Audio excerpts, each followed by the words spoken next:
Everybody remembers that game and remembers the implications that were involved with that football game, and it was 1 versus 2, and our players are aware of that, but that was then. This is now. What happened to them several years ago is not going to affect this football game. We have a chance to win national back-to-back championships and going undefeated 2 straight years. That's history, and we're very aware of that.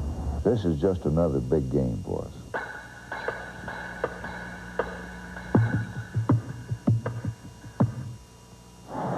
Well, when you have won 29 straight and 22 straight, it doesn't take very long to figure out who's 1 and who's 2, does it? Bourbon Street and down through the French Quarter, crowded and festive but fairly quiet, and everybody having a good time, including Bob Greasy, who was out among them and behaved himself well last night. As the Miami Hurricanes come into this great big old house, Bob, they bring a lot of seasoning. They bring a lot of will. They bring a lot of excitement.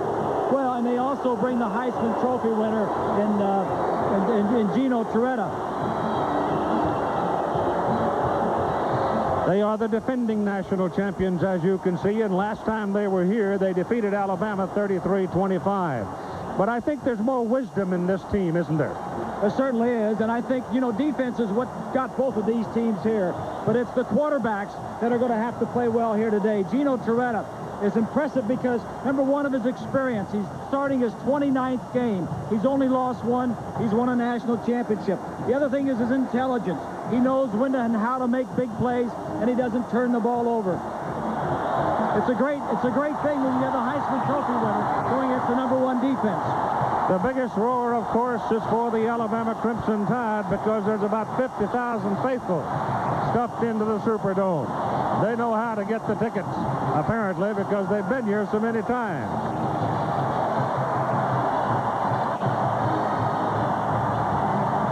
Alabama, on the other hand, after having talked about Torretta, is led by a sophomore quarterback, Jay Barker. And Barker has done nothing but win. He doesn't get a lot of respect because he's not pretty. He's undefeated as a starter, not a polished passer, and he cannot win this game with his arm. Gino Torretta might have to. But the story about this game all along has been defense, defense, defense.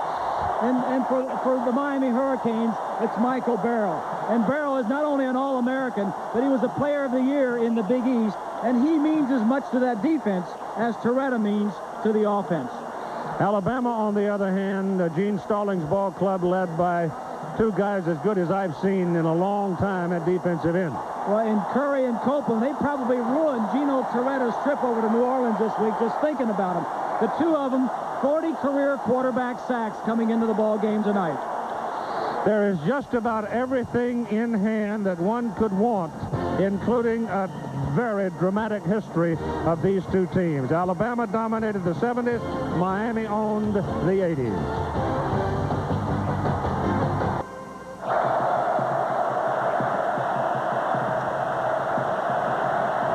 We're just about ready for the ball game. Gene Stallings walking the sidelines. Big chance for him to make a major point at home. Dennis Erickson has already made his point at home. The 2 coaches have been remarkable in their current jobs. The Miami Hurricanes, defending national champions, will have the ball first. Alabama won the first contest of the evening. They won the toss, and they deferred to the second half. The officials for the ball game, Southwest Conference. Rogers Redding, the referee. Playing inside, obviously, they're on a rug. The deep people for Miami will be number 5, Kevin Williams, number 3, Jonathan Harris. And it has long been my feeling that the little men would have something to say about the outcome of this ball game. Michael Proctor getting ready to kick it off, and here is perhaps the most dangerous man on the entire roster for the Miami Hurricanes, Kevin Williams. He is a junior from Dallas, Texas. So let us play for the national championship. They kick it right to Williams at the 1. They pin him up short of the 20. George Teague The first man to get there for Alabama. Number 13 right there. Gino Torretta, another number 13. Bit of a daring fellow there, coming out with 13 on himself. As a quarterback, he is 26-1.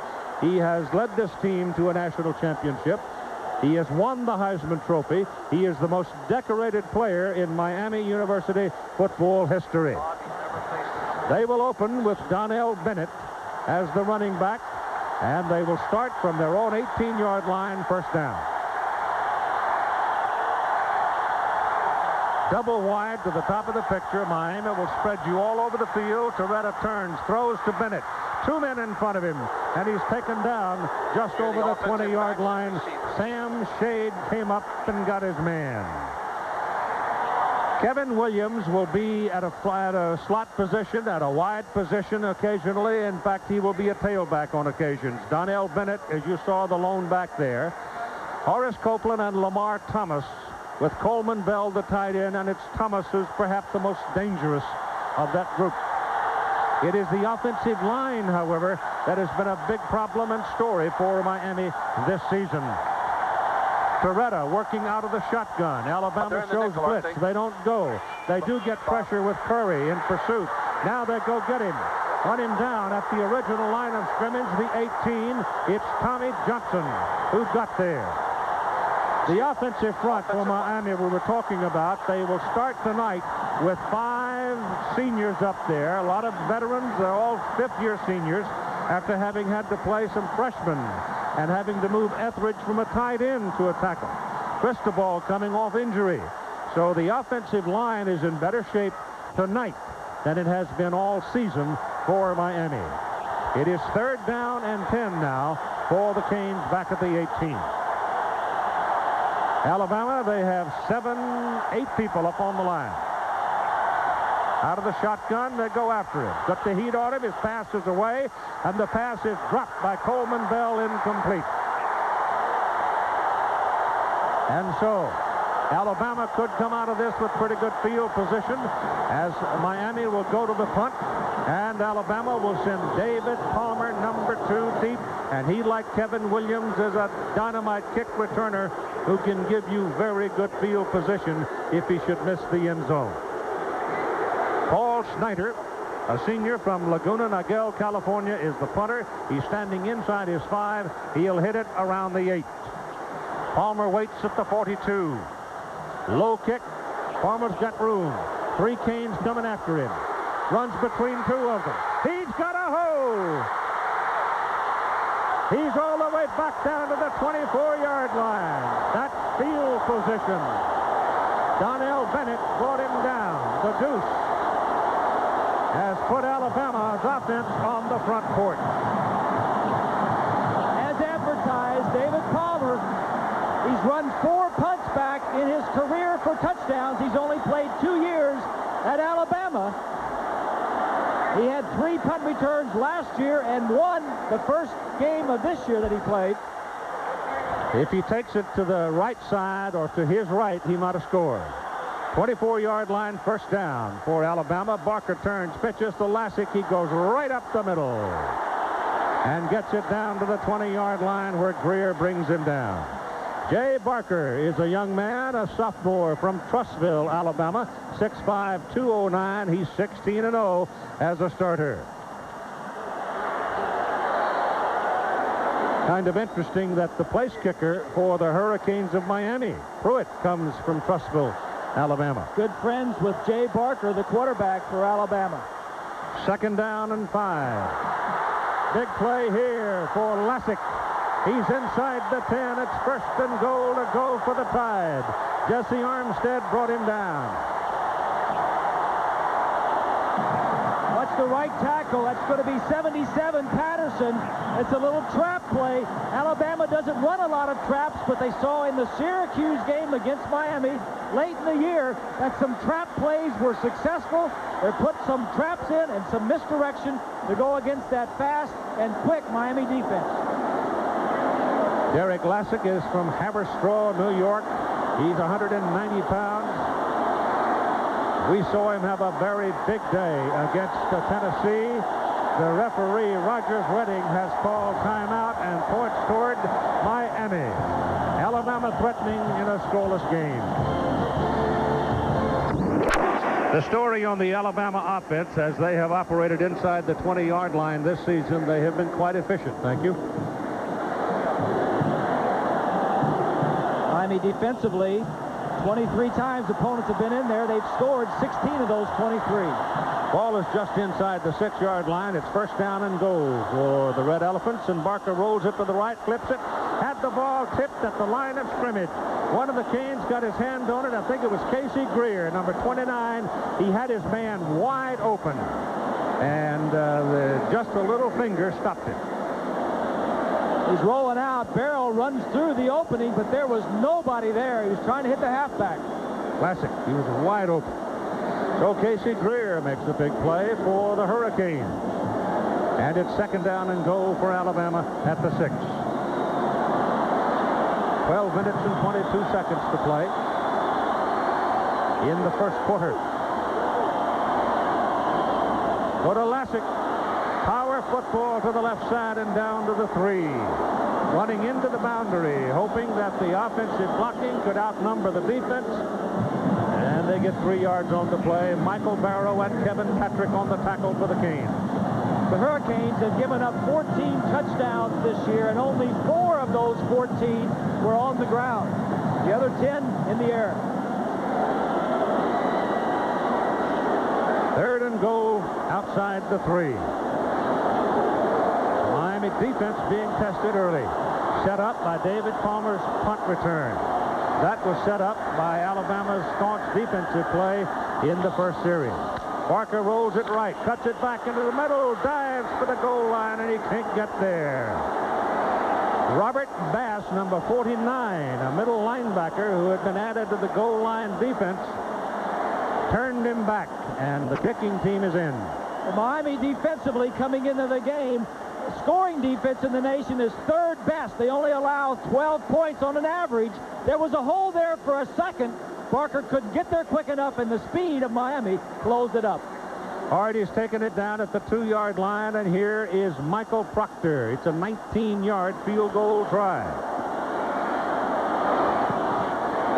It's good.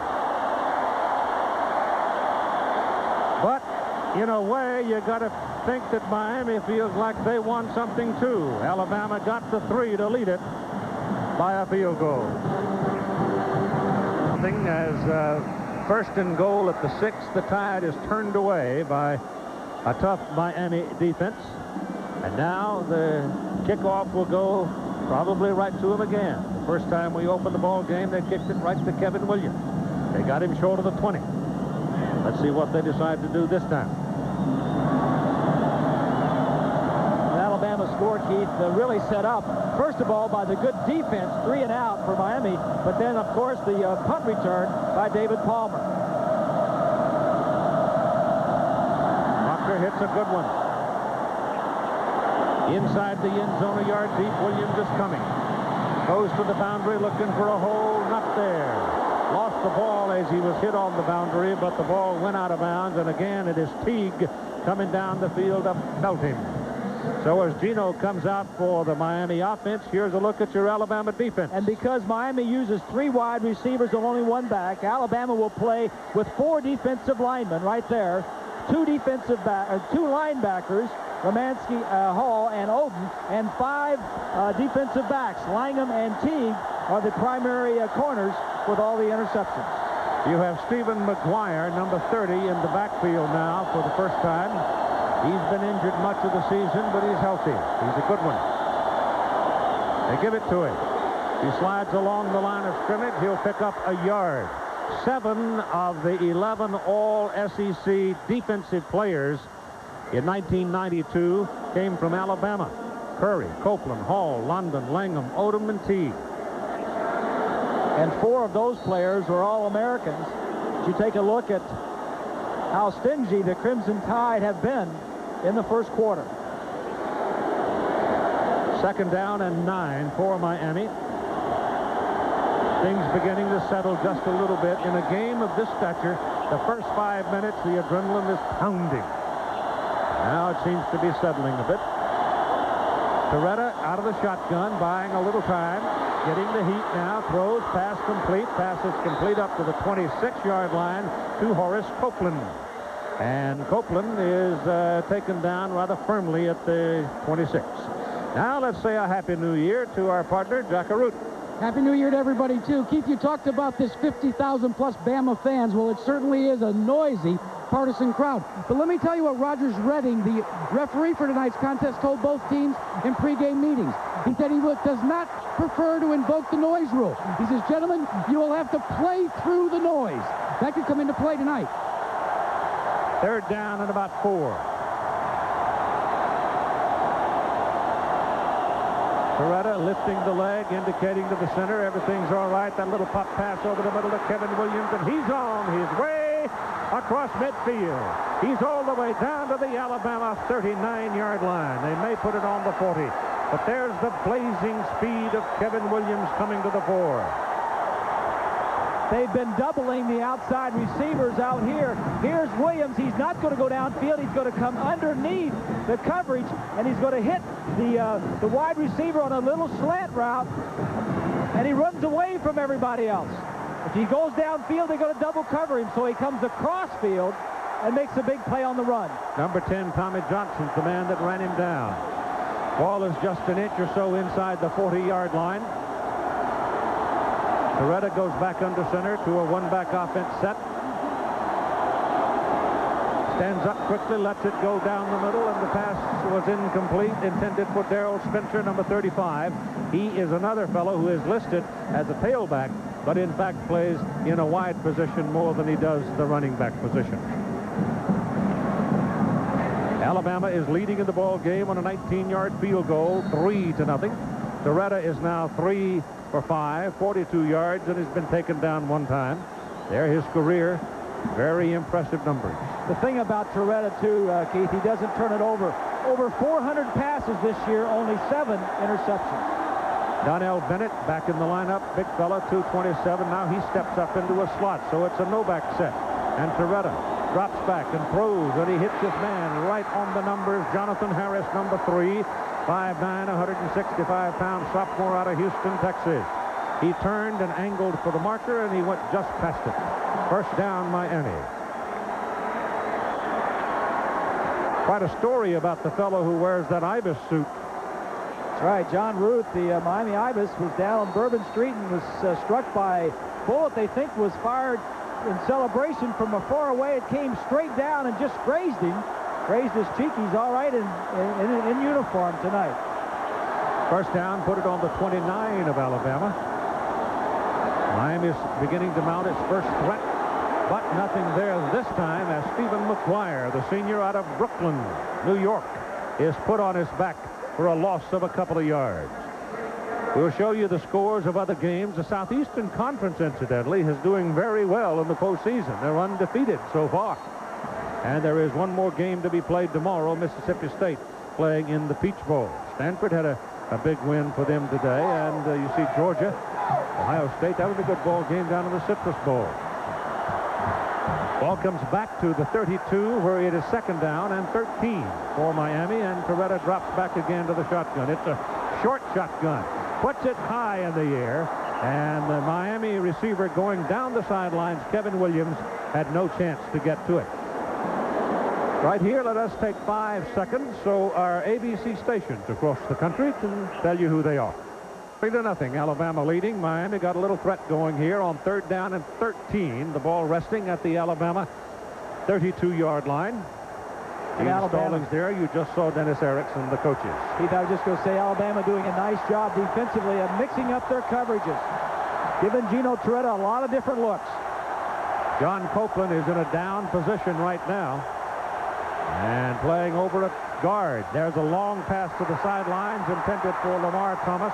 He looked inside, then looked outside, and by that time he had no chance, and there was pretty good coverage again. In fact, there were 2 Alabama people over there.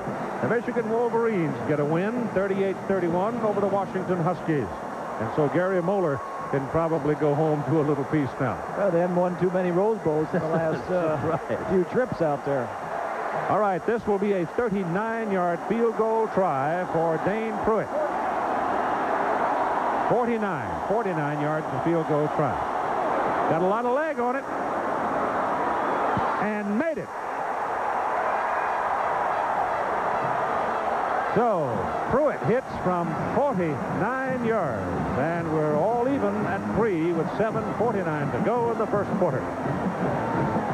The championship ring that goes with a history like that. The Sugar Bowl is listed a lot there because the Southeastern Conference champion goes to the Sugar Bowl. That's a contractual commitment. But in times past, Alabama was known to appear in the Rose Bowl and the Cotton Bowl and the Orange Bowl, and so on it goes. As a matter of fact, I had a telephone call from a gentleman the other day and said, you know, we weren't too bad back in the 20s and 30s either. And he's right, they weren't. High hanging kick.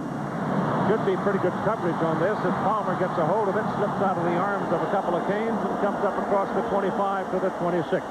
Malcolm Pearson finally brought him down. Now we've got a chance here to set the Alabama offense as a little fracas breaks out over there, but it's over on the Miami sideline, and Dennis Erickson is looking for a big swing to get in people back on the bench and quiet. So the offensive unit for Alabama lines up this way with Derek Lassick, the running back. Houston is the big blocking fullback. And the wideouts are Kevin Lee and Wembley, with the Lee being the swiftest of the swift on the team. The offensive line, not among the biggest, but Toby Shields at center is rated by everybody who's sent a team against him as one of the better centers in the country. And here's young Barker now, ready for his second chance. Last time he was given the ball on the Miami 24-yard line, came away with 3 points. Now he gets the football at his own 26-yard line.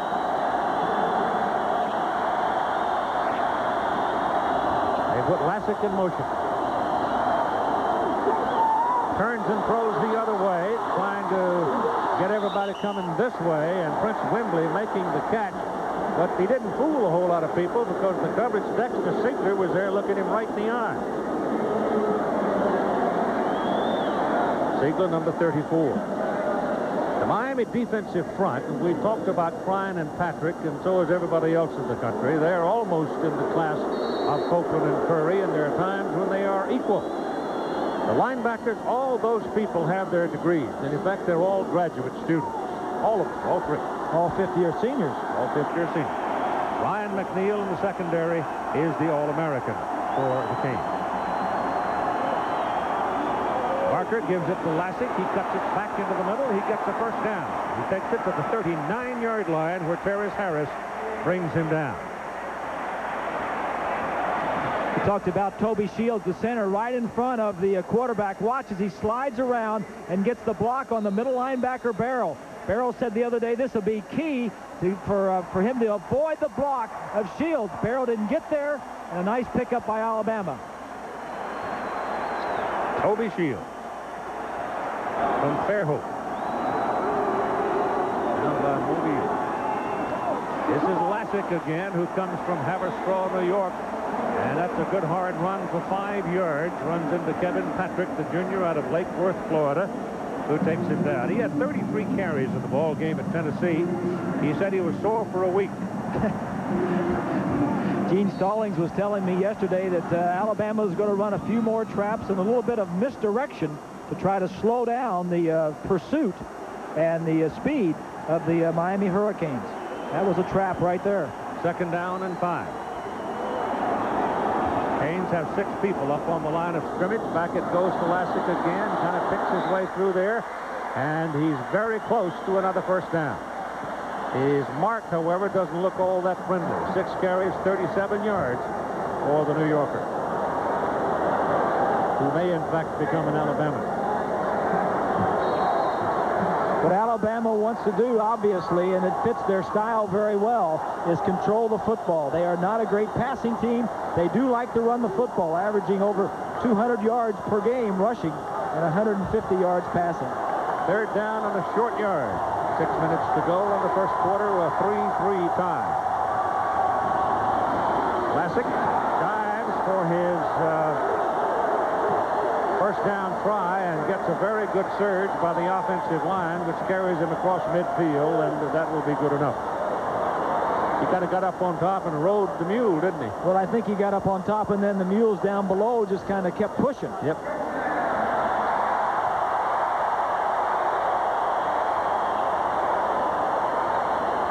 Watch the surge of the offensive line. Now he goes up on top, and they just carry him with him. There at the end, he finds a crack and falls forward. Yep. Chris Anderson checks into the ball game with Terrence Lynch. They line up in the backfield behind Barker, and he drops to throw the ball. A little flip inside, and I don't know, did he flip it or did he hand it? That was that little flip. He had a little flip pass, yeah. That was a little flip that Florida used against Alabama. Watch this. Gene Stallings copying this from Florida because this is what Florida did to them. He goes by him and then flips it forward. He dropped it. Yep. That's a forward pass, incomplete forward pass. Joe Anderson fails to catch the ball. Imitation is the best form of flattery, and Gene Stallings says, hey, if it works against us, we may put it in.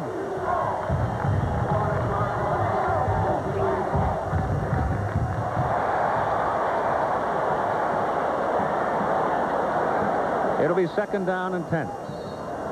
Ball is at the Miami 49-yard line. 3-3 tie, first quarter of play.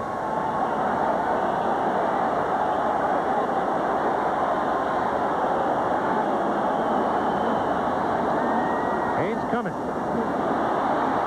They get him. Back at the 44-yard line. So the young sophomore could not get rid of it. They sent 8 people up on the line. They blitzed them. Marley and Barrow got to him, and it's a loss of about 7 yards. Here are the 2 linebackers, Keith. The Hurricanes don't blitz a lot, but when they do, they usually get to the quarterback. Alabama does not throw well. They do not pick up blitzes well, and Barker does not read coverage well. Here's an ISO on Barrow. Fights off the block and gets there. Anderson is the single back now for the Tide with 3 wideouts, and Barker on 3rd down and long lets it go, and it's going to be picked off. Bad pass. Real bad pass. And it's intercepted by Casey Greer, who returns the football all the way down to about the Alabama 35-yard line. I can't exactly tell in the crowd over there where the linesman has marked it. Now he puts it at the 39. Top right of your screen, that's Greer. He's going to try to hit the wide receiver on a slant. This is just a poorly thrown ball. You can't throw that ball. That's a double coverage. And if the receiver doesn't get there in time, all he can do is knock it away, and that's an easy pickoff for Greer. And those kind of mistakes will get you beat. Poor decisions, Keith. Yep. Poor decisions, and that's what caused when you're forced to throw the ball. Miami's running game is a -2. Their passing game so far in the first quarter, 52. They get the ball with 4:18 to go in the first quarter in a 3-3 tie. And they will own it at the Alabama 39. Talk to me about the shotgun formation, Bob. It's not a pronounced shotgun at all, is it? It's quite close. The Hurricanes didn't have this at the beginning of the season. They put it in about midway through, and what it does for Torretta, he's not real quick getting away from center. It allows him to see the rush. He's back in the pocket, 5 yards already. He sets up, he can feel the rush, which way it's coming, and allows him to slide one way or the other. If it isn't 5, wouldn't 7 be even better? Well, you're 5 yards deep, you get the ball, and then you go back 5 short steps, so you're back 7 to 9 yards. Okay. So here's Miami now with an opportunity as Bennett lines up in the backfield with the quarterback. He, in effect, becomes the personal protector for Torretta. Underneath, ball thrown to Bennett, who had his block and then slid off the block to become a receiver, and he'll move the ball to the 36. Pickup of about 3 yards. Next Saturday on ABC Sports, the premiere of the 1993 Professional Bowlers Tour, 3 Eastern and Pacific. World's best bowlers going to Torrance, California for the AC Delco Classic. And then Kitty and Peter Carruthers join the world's top skaters on the ice for pairs and dance competition. Durasoft Colors World Challenge of Champions next Saturday on ABC Sports. 2nd down and 7 from the 36. No back this time. Thomas coming back into the middle. Wide receiver coming down the pipe. Fumbles the football. Alabama may have it.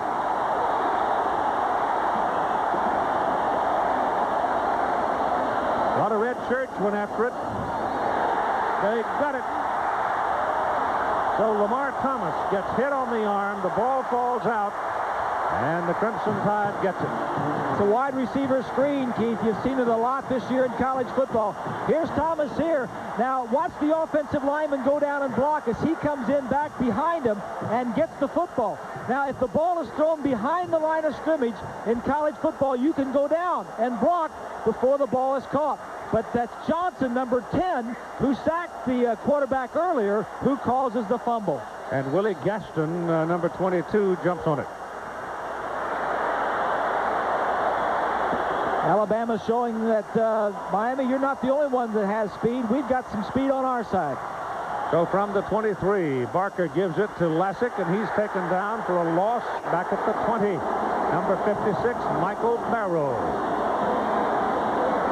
Yes, you'll hear his name a lot tonight.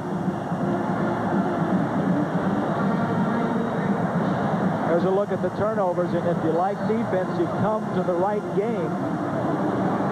These teams are two of the top. In fact, Alabama coming in was the #1 defensive team in the nation, and Miami is up there in every defensive category in the nation. Second down and 13. Lassick in motion. Give it to Houston. Lynch. And the big guy, Terrence Lynch, in at fullback, hauls it across the 30 and out close to the 33.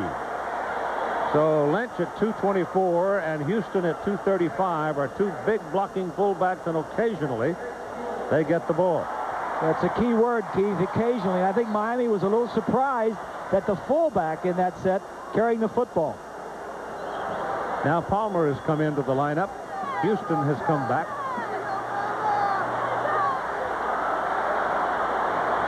Palmer is a wideout. Lynch is in there with Houston. Now this time there's not a whole lot there as they try for the first down, but it was the second effort, and the surge, I think, was enough to get Martin Houston the ball. And the first down.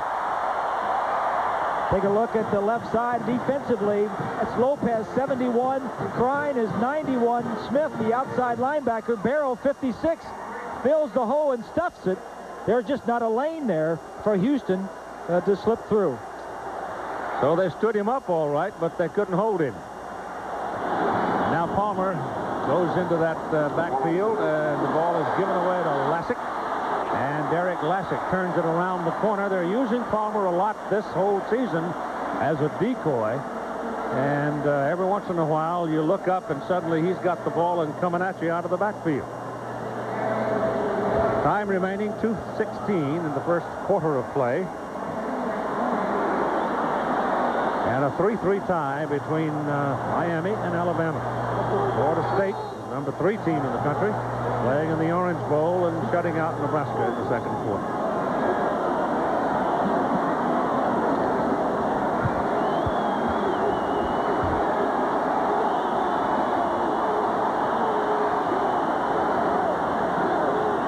Palmer is the man in motion. Broken play. Barker got a little room. He can run. And will for a first down. Broken play, and the Alabama quarterback gets loose for a first down.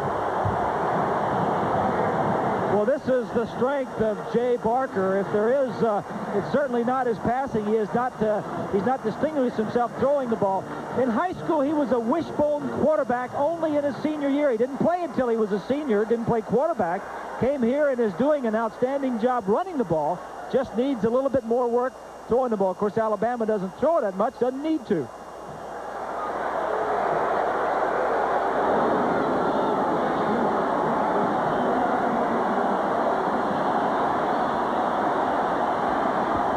Setup with Lassick, the remaining back. Armstead. And Jesse Armstead, blitzing, had his hand wrapped around Barker, but he got rid of the ball. Threw it into the middle of Darren Smith, but the point is he didn't make the mistake of taking the sack. Too slow developing. Right here is the man he wants to get it to. Palmer's going to be going out. But look at Armstead right here. When the play develops, he is in the backfield. A slow fake. Now he's got to turn around. You don't have time to do that. Not against Miami.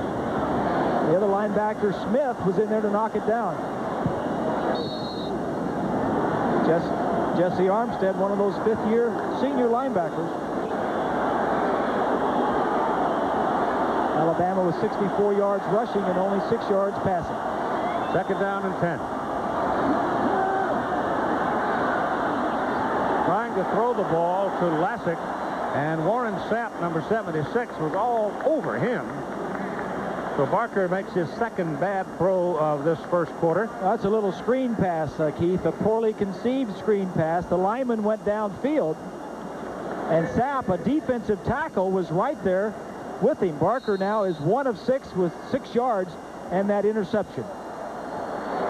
Lassick is out of the lineup now. Palmer is at a wideout. So is Kevin Lee. And Chris Anderson is the single back. Ball is at the Miami 48-yard line.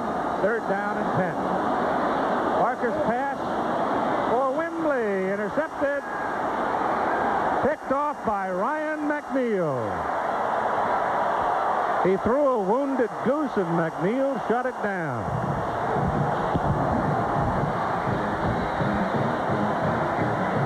There's a look at ground level. It's going to be coming right at you. If Alabama can't run the football, they're going to be in trouble. This ball's too high. He had him open for a split second. Then 47 McNeil gets back and makes the play. That's 2 interceptions in 7 passes for Barker. And we continue at a 3-3 tie.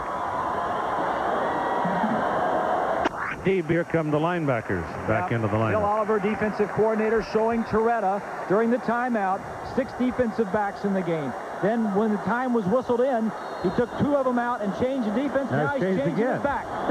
The mind games that are going on right here. Torretta called his play, and then Oliver sent the 6 defensive backs back into the ball game, and Alabama's got 11 people up on the line of scrimmage. Torretta obviously is going to check off and change the play.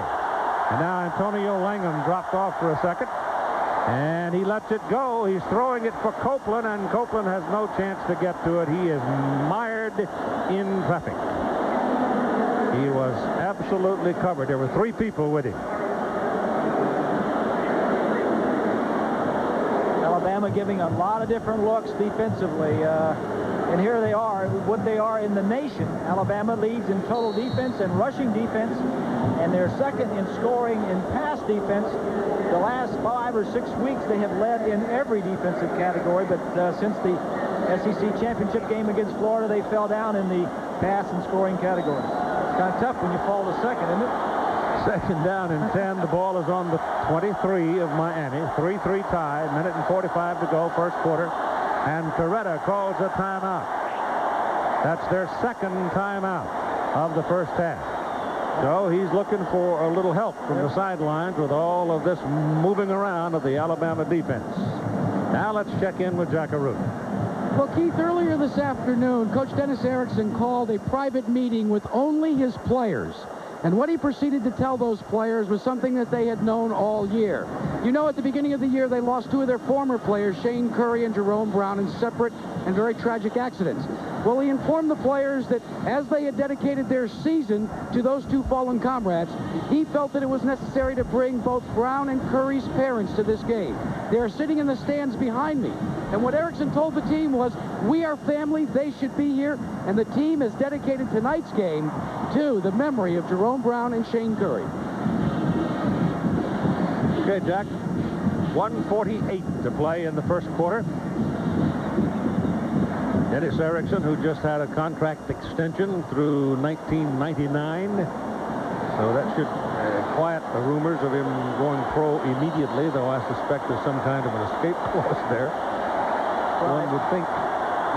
Isn't there always? Yep. But he wants to stay in Miami. He has said that over and over. So from the 23, second down and 10 for the Canes. A little bit of a delay to Kevin Williams, and they eat him up inside the 15. The play was bungled up. Alabama was coming. It was a slow developing play, and there was just no chance. They buried him. Curry and Copeland together. Something a little different, something that Miami has not seen. 94 and 80. They're upfield. They don't know. Hey, this is a passing situation, a passing team. Well, reverse is coming back. I'll take this guy. He's a lot smaller than I am. Isn't that amazing that they ran that counter exactly at him? Miami is confused, Keith.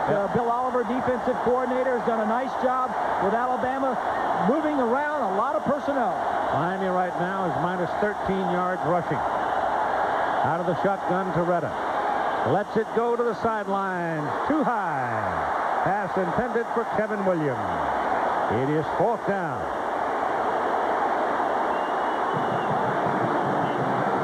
He had him open. He just was looking downfield and saw the coverage and tried to come back to the outlet and just overthrew him. So David Palmer comes ambling onto the field, the sophomore out of Birmingham.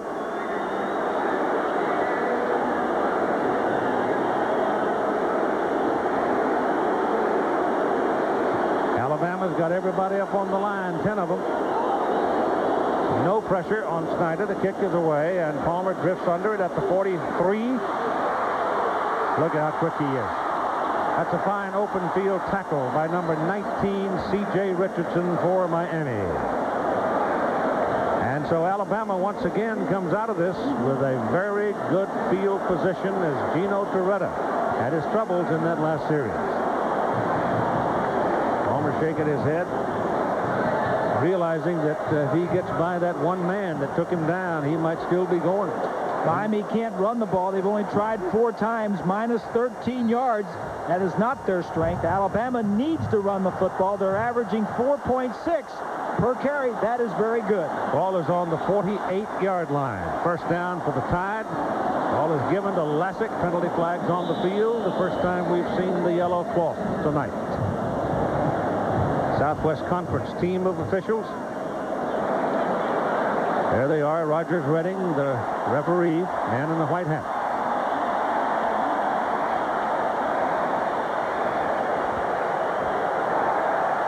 Offside, Miami. I was just thinking as I looked at that list of officials, have you ever seen a list of Southwest Conference officials that didn't have a man named Bible on it?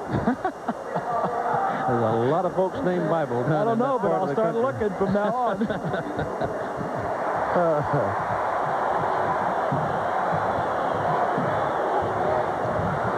It'll be first down and 5 as the ball goes over to the Miami side of the field and rests now at the 47. Kevin Lee is that man split wide to the bottom of your picture there. Lassick is the man in motion. They hand it to the big guy, the up back, Martin Houston. He's from Center, Alabama, and Michael Barrow is right there button heads with him, along with Kevin Patrick.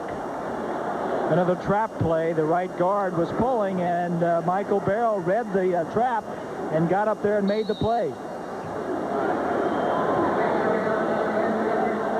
It'll be second down and 5 as we come to the end of the first quarter of play. And after 1 at the USF&G Sugar Bowl in New Orleans, the championship game, a 3-3 tie.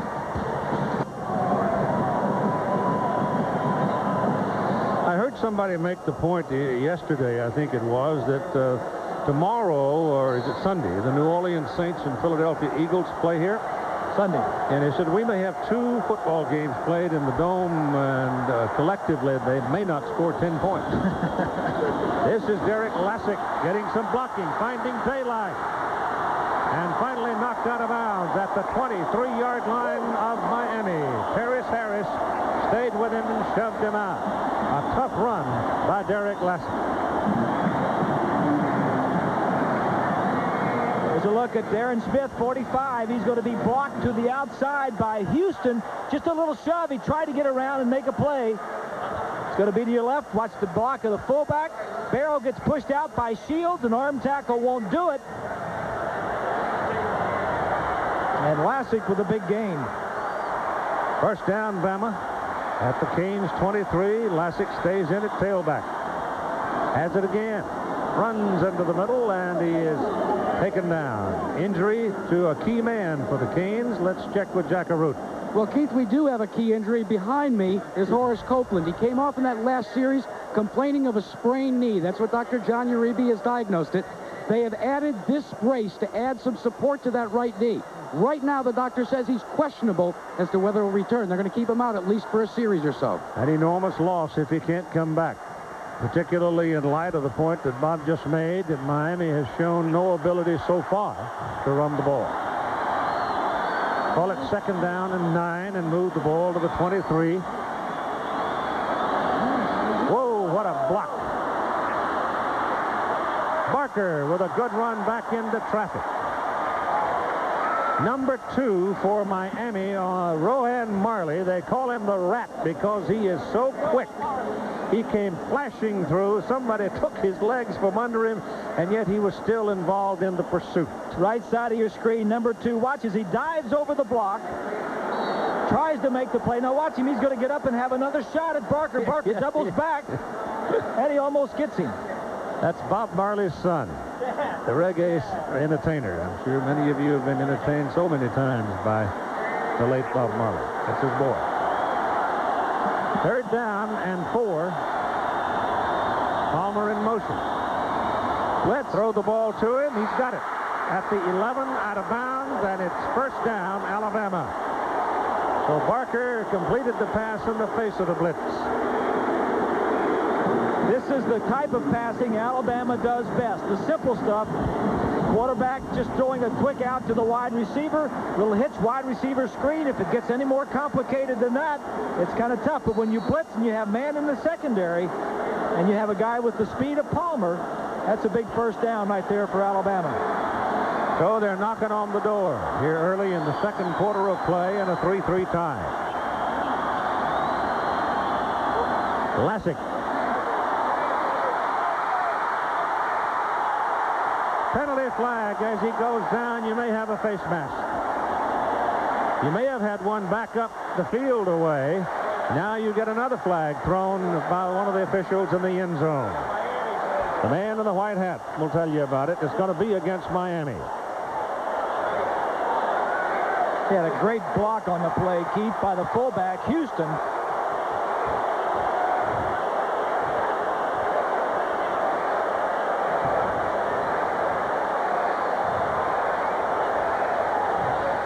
Mark Caesar's taken off his hard hat and is walking around doing a little lobbying, but the conference continues with the officials. I thought there might have been a face mask at about the 6 or 7 yard line. No flag called there. And then as they got down to the goal line, you had a couple of flags. We have a face mask foul against the right. There is a face mask call against Miami. 1st down. We have a dead ball, unsportsmanlike conduct against the red team. 15-yard penalty, 1st and goal. All right, Alabama gets hit. And I didn't hear him, Bob. What did he His say? microphone was out. Unsportsmanlike conduct on Alabama.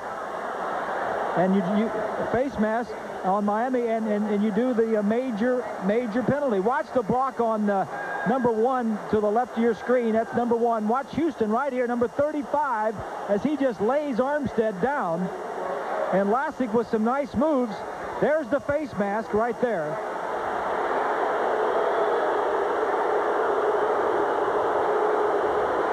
Well, it could have been some celebrating. I don't know. But the ball comes back out to the 15-yard line where it's 1st down and goal to go. And the pitch goes to about the 12 for Sherman Williams, who is in the game, number 20. Williams bringing fresh legs to the attack now. A sophomore, 190-pounder from Mobile.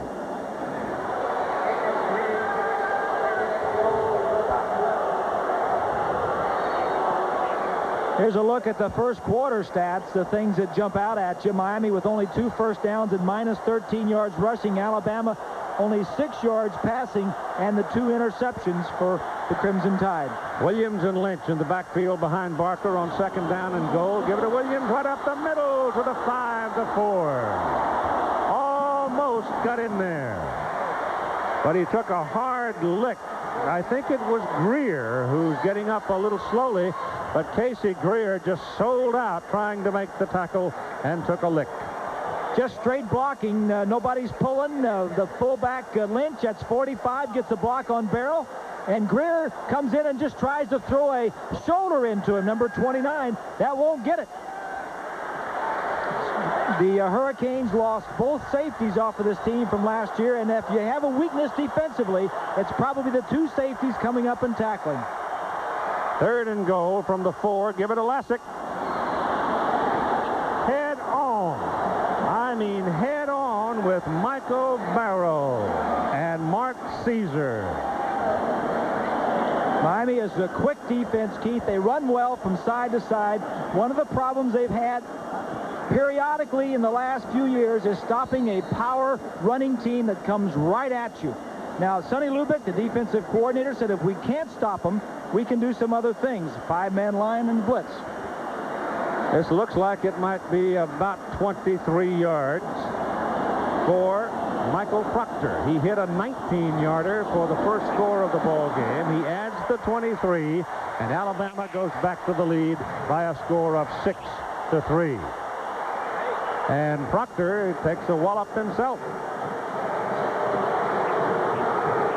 Paul White slides into him. Oh, that's a little acting job there. Not bad, though, I got to say, Michael. You've got showing some promise. 6-3, Alabama leads at 10:48 to go in the first half. Hot. I mean, he could bite a 10-penny nail and not even think about it right now, and he's still mad about the unsportsmanlike conduct call. And the only thing that we can find anywhere or anybody saw was the spinning of the ball in the end zone and a little celebration by apparently Lassick, and one of the officials came in late, threw a flag on it, and that's what was called. Well, he would have had the ball on the 1-foot line. Instead, got it way back at about the outside the 10, and ended up not getting 6 points out of it and had to settle for a field goal. But I'll tell you right now, Beebs is stimulated. 35-yard line where Alabama will kick it from. Proctor nailed it. Kevin Williams, 2 yards deep in the end zone, is coming out. Going for the sideline. And George Teague is waiting for him. That's 3 times Teague has made the tackle on a kickoff. So George has become the headhunter tonight. Teague is the starting right corner. He led the SEC in interceptions last year and again this year. In fact, this year he tied with Antonio Langham, his partner at the other corner. Here's, I think, something of a revealing stat. But it can be, I should say that. But, you know, the 2 games that we did where they beat Florida State and then went up to Penn State and won that game. Oh, boy. Alabama's showing 10 people up on the front. They're just head up with them right now. And Toretta with a quick drop looks to throw, and he can't do anything with it. There's just nobody there. He had Kevin Williams coming downfield, and Toretta never had any chance at all to get the ball to Williams. Well, what are they doing to Gino and the University of Miami? Well, they're confusing him right here. All 11 men are at the line of scrimmage defensively. Now, what does he try to do? He tries to throw the ball quickly to the wide receiver down here, and he's ready to throw a quick out, and the receiver is running straight up the field.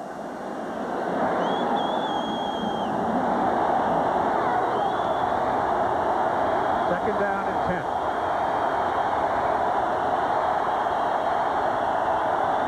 Now you got a man playing center field for Alabama. Curry coming around the corner, missed him. He's taken down, and Toretta takes off, and Gino's got a first down, sliding all the way to the 43-yard line. Let's go back to that penalty. First, you had the face mask call against Miami as Alabama was threatening. Here's that penalty right there. Now let's go ahead here for the penalty against Alabama. He thinks he scores, yeah. Yeah. There's a flag that went in for the face mask. Face mask. Now he spins the ball. Oh, and there goes the flag. That's awful close right there picky. in a national championship game. That's picky. That's pretty close right there. First down for Miami at the 43. This is a big ball game. We need the kids to play it. Give it to Bennett. And Donnell Bennett showing his mettle as he pounds for about 6 before Willie Gaston finally succeeds in getting him on the ground. Bennett's a big guy, 227 pounds. Clock rolling along in the first half of play, 9:45 to go, and Alabama leading 6-3. We've had 3 field goals in the game so far. Florida State leading Nebraska 20-7 at halftime in the Orange Bowl. Southeastern Conference having a banner year in postseason play with 1 game remaining after this one. They're undefeated. Toretta checks off, spins his last timeout. That is Miami's 3rd timeout of the first half. So Alabama's defense got him confused. He goes to the sidelines and asks for some help. Toretta, the 5th-year senior, has had his troubles with this Alabama defense. He's had 2 problems, Keith. Number 1, it's been the Alabama defense confusing him, and he's had to take some timeouts when he tried to check off. And the other thing has been the noise. What you can do on that is you just have to have some plays that are good against anything that the defense is going to throw up there, and just go with it. It is 2nd down and 4 with Bennett, the single back.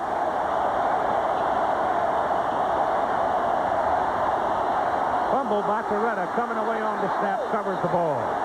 Gino falls on it back at the 45. And you get a little bit of a ruckus there. Curry gets tangled up with Coleman Bell and number 72, Mario Cristobal. And Rogers Redding is in the middle of it. Now, Cristobal is 280 pounds. Curry is 265. And both of them chew bark for breakfast. and the referee's about 190. He just pulled out a little bit, looking the other direction. You expect that ball to be there. It's like a no-brainer, and that cost him a down there. 3rd and 9 after the fumble. They go to the shotgun. Pretty good protection. Down the middle, intercepted. Picked off by Sam Shade. Sam's inside the 35, down to the 31.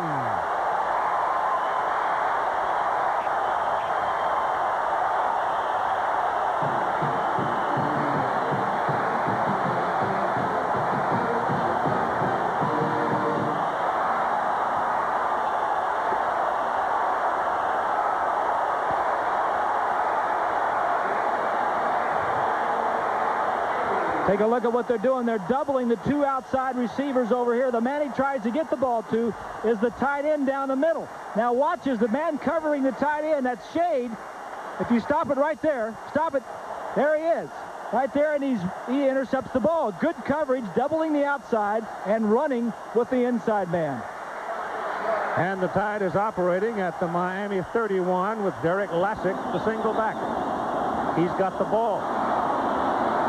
And he pounds his way down to the 28-yard line. The Alabama defense, since Gene Stallings took over in Tuscaloosa, has 61 pass interceptions in 37 ball games.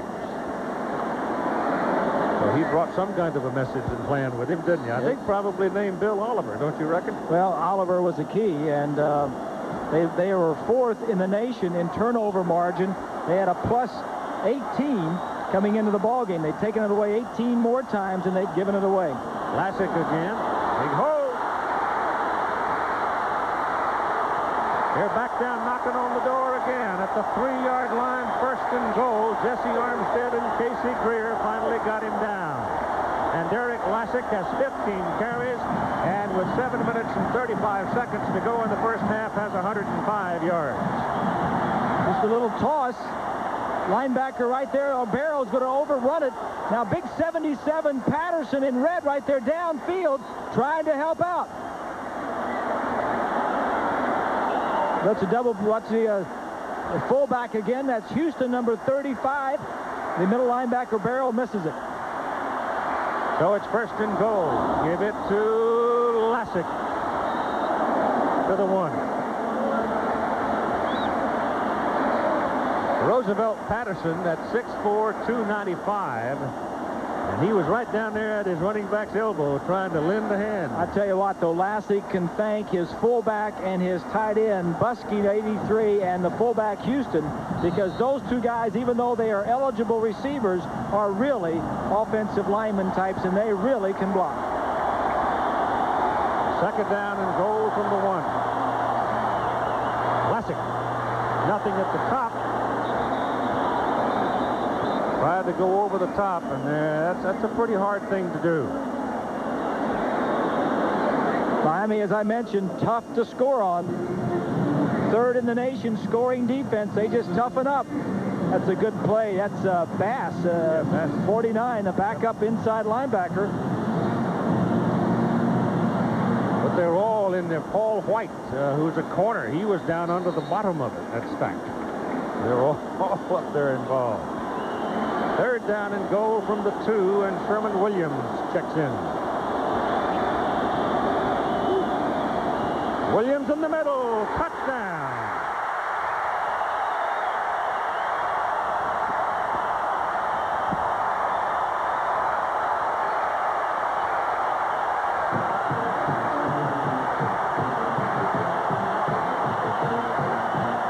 Ruth Ann Stalling, John Mark.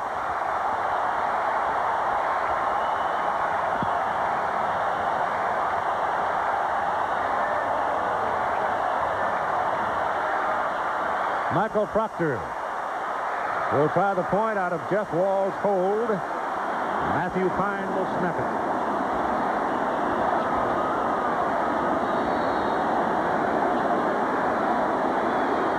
The interception by Sam Shade led to this touchdown for Alabama. Kick is good. 6:09 to play in the first half. It is now Alabama 13, Miami 3. Another touchdown by Williams. A little move to the left. He takes it back into the middle, and plenty of daylight. 6:09 to go in the first half. Tomorrow we've got the NFL here on ABC Sports beginning at 12 noon Eastern with a doubleheader.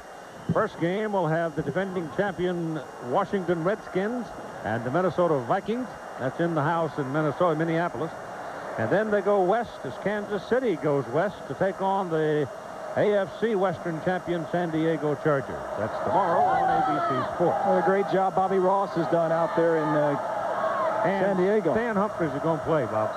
They've got a harness for him, and it wasn't that. That's his left shoulder, so he throws right. As long as it's his shoulders and not mine, he can play, right?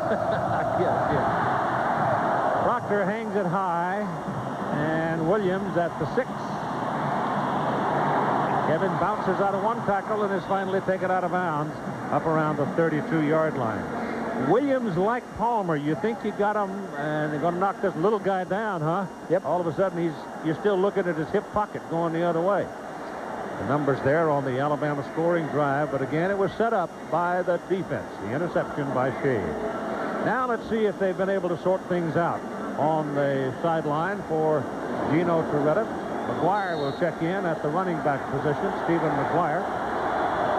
See if Miami, what they elect to do. Will they try to run in a different manner, or will they go to one of those wideouts? They've got 3 of them to the bottom of the picture. They're going to run it with McGuire. And he pops through there about 3 yards, and we go down to Jackaroot. Keith, we're really happy to see this guy on the sidelines, Michael Rogers, who was involved in a very scary automobile accident Christmas Eve. Michael, you got out of the hospital a couple of days ago, but you can't play in this game. You're okay, though. Oh, well, yeah. I found out, I was unhurt, harmed real bad, and I found out that I'd be able to dress out and stand on the sideline and cheer for the guys. I knew I wouldn't be able to play for it. I knew I'd be able to be here, though. Yeah. Well, we're happy to see him, Keith. Little adrenaline running there anyway, isn't it? Second down and 7. Crowd really warmed up now. Those wearing red, and McGuire tries the right side. And nothing behind Vickers and Cristobal and Green. You know, this 10-pointer you see there, the 10-point deficit in the first half is, as you see, the largest deficit that Miami has had this season. He got a man down, a Miami player. Is that Toretta? Looks like Cristobal. Cristobal? Can't see. And he's too big to be Gino. It's 72. It's Cristobal. Yeah. So timeout for Mario Cristobal. The ball to the sidelines. The way he was hit, one would have guessed it might have had something to do with one of his legs or an ankle. 72 right there in the middle of your screen. Looks like he's going to get pushed right at the end of this. Right at the end of this, gets pushed right there. Yeah. Hurricanes have lost a right tackle who really solidified a lot of leadership when he came back. Zev Lumelski checks in to replace him. It is 3rd down and 7. They are 1 out of 5 in 3rd down conversions. Toretta throws down the middle. It's incomplete, low, intended for Jonathan Harris. And so it's 4th down, and they'll have to punt. They were all up there again, Keith, showing him blitz. Either come or they don't come. Look at them, all 11 at the line of scrimmage. Toretta reads it and tries to throw it quickly. They're coming. He can't block it. They throw it, and he just makes a poor throw. And David Palmer waits for the punt.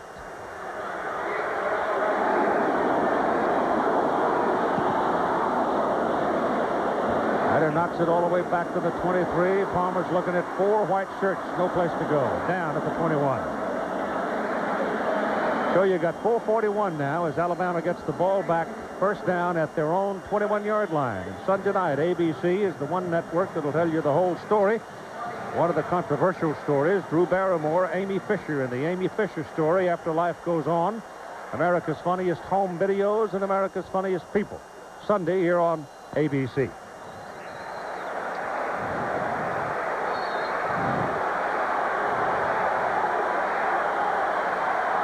Chris Anderson and Tarrant Lynch in the backfield. Give it to Anderson. He's quick. And coattailed by Casey Greer, who's having a very good defensive ball game for the Miami Hurricanes. You know, Anderson and Williams are 2 of the 4 running backs that Alabama's going to have back next year. If you're a quarterback looking for a place to play and you're a running back looking for a place to run, Tuscaloosa is a pretty good place to apply, I'd say. Yes, sir. They're short in those positions. 2nd down and 8. That's Lynch pounding to about the 27. Guy leading it is John Stevenson. That is Mario Cristobal, who was hurt. Taken out of the ball game.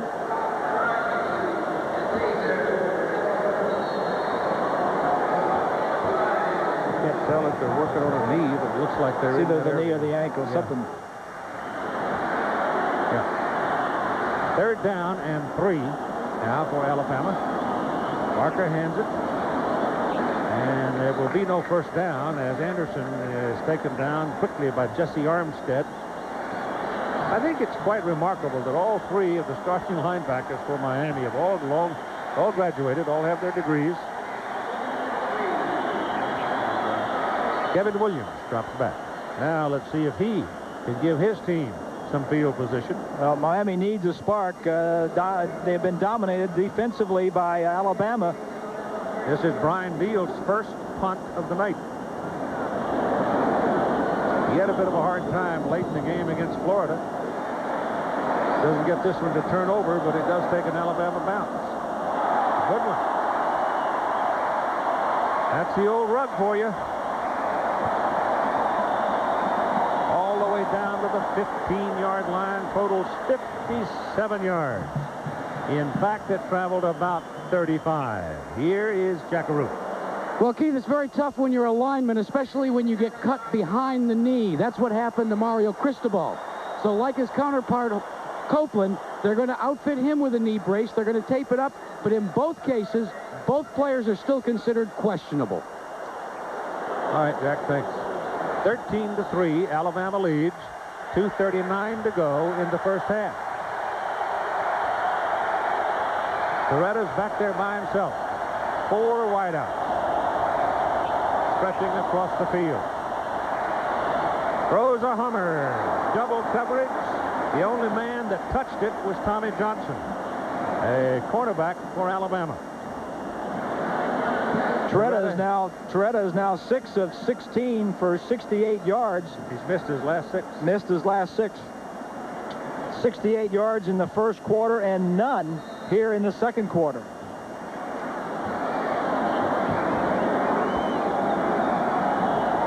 Yeah, but remember Penn State? He had a terrible game. That's right. Well,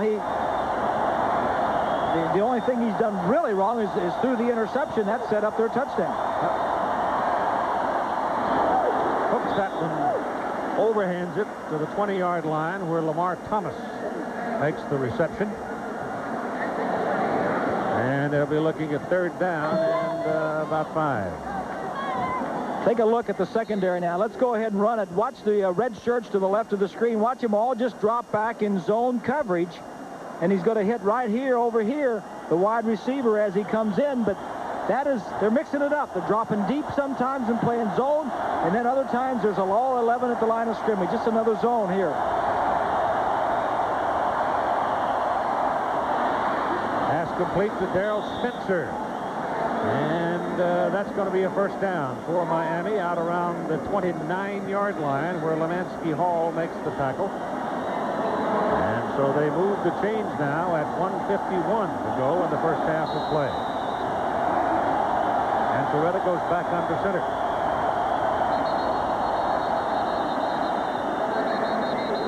Penalty flags all over the place. Miami burned their timeouts early in the ball game. We have a dead ball foul. False start on the offense. Jonathan Harris. 5-yard penalty. Still first down. So they make a mistake now. They have things going. They've moved the chains. They've kind of quieted the crowd. And then they make a little mistake. Miami can't run. And they really haven't thrown a lot. Alabama has dominated them defensively here in the first half. First and 15. That pass caught on the ricochet by Chris Jones. Jones had it hit him on the shoulder pad and almost lost it, but reeled it in and moves it up to the 32. They've got to go to right about the 39 to get the first down. And Jones is in there replacing Horace Copeland. There's quite a drop-off from Copeland to Jones. Clock rolling along, coming up on a minute. Pass is complete to Coleman to Kirkheide. Kevin Kirkheide makes the catch. So that's a first down. Ball comes out across the 45. 46. Alabama doing some shuffling in their defense. Toretta's throwing the short inside stuff. Clock wound now and rolling. 50 seconds. Penalty flag down. I think they're going to ding Curry here for going too soon. Eric may have been a little early when he went through the neutral zone. Number 80.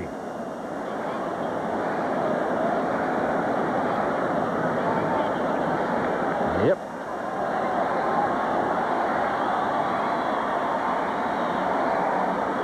Number 80, closest to the line of scrimmage and across it right there. He's second all time in sacks at the University of Alabama. He came in with 23. On the defense, 5-yard penalty, replay, first down. That moves the football just across midfield. I'm telling you, look out, this guy. He keeps getting up. That's Florida State, huh? Yep. 35 seconds. Pass is complete to Thomas. And Lamar Thomas runs out of bounds down around the 42 or 43-yard line of Alabama. And that's going to move the chains again, so that stops your clock now. He goes out of bounds at 27 seconds. We showed you the zone earlier. Now look at all the Alabama players up there. They're doubling both wide receivers here. Look at the confusion there now. Stop it right there. Just look. The only man open is right here. Everybody else has 2 or 3 red shirts around them.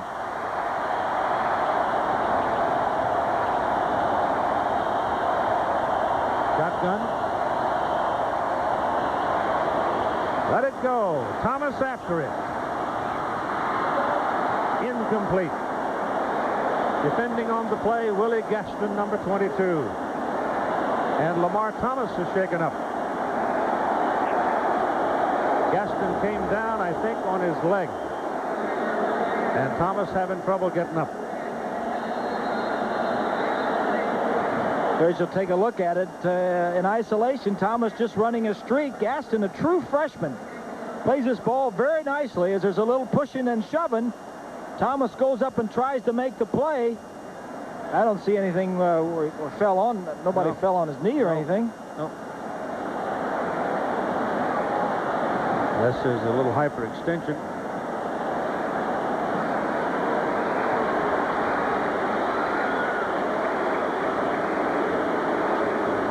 Hurricanes do this a lot, especially with Copeland and Thomas. They both can jump.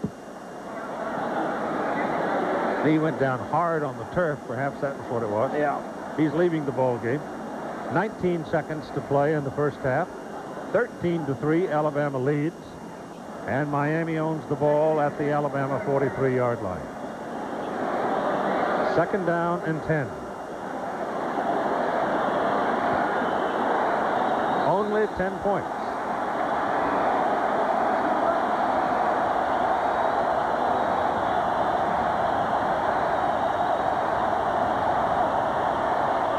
Loretta lets it go. Kevin Williams after it.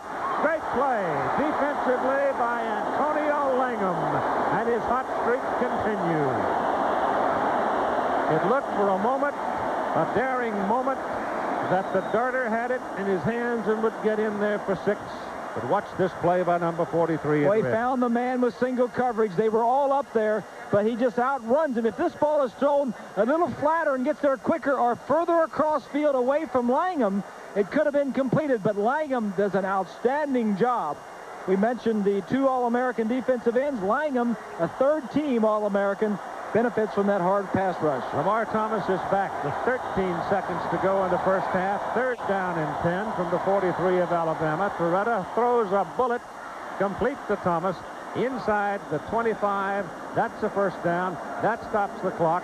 They're trying to get new people on the field. Now Dennis Erickson is over there saying to his quarterback, as soon as you can get the ball, throw it in the ground and stop the clock. Right here, they'll wind the clock just as soon as the people are in place. Alabama's making some personnel changes, getting a lineman back in and taking London out. They hurried to get Everett Brown in the ball game, and now... Well, that was a quick 4 seconds, I want to tell you. There were 5 seconds on the clock, and from the time the umpire removed his foot to the time he threw it, 4 seconds flew by. Certainly did. 42-yard field goal try coming up. So this could be a big boost for the Hurricanes if they could get something out of this. Alabama going to try to ice him. So they'll take a timeout here and let Dane Pruitt think about it with 1 tick remaining. Dane Pruitt waiting to have a shot at a 42-yard field goal. He hit his career long earlier in the ball game from 49 yards. And as soon as the ball is snapped, this half will end. 1 touchdown, 3 field goals. Gene Stallings said yesterday he thought there might be more scoring in this game than most people were expecting. Well, and when you have a defensive team and they're going to take another timeout right here, the field goal kickers become more and more important on low-scoring games.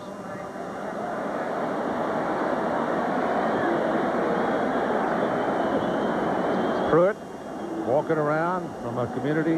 Here's Jack. Well, Keith, let me tell you a story about Dane Pruitt. You see, he's a year older than Michael Proctor, but they both went to Alabama schools and were rivals. Well, Pruitt had all through his career, in fact, had talked to Gene Stallings about walking on at the University of Alabama. In fact, he told Stallings he was going to do so. But then, lo and behold, Michael Proctor announced as a junior that he was going to attend the University of Alabama. So what happened is Pruitt told me, he said, I didn't have a place to go. He said, I was at a football banquet over Thanksgiving. My senior year, I ran into Dennis Erickson. Erickson handed me his card. He said, send me your transcript. Lo and behold, he's in Miami. Strange things. Ready to try from 42 yards.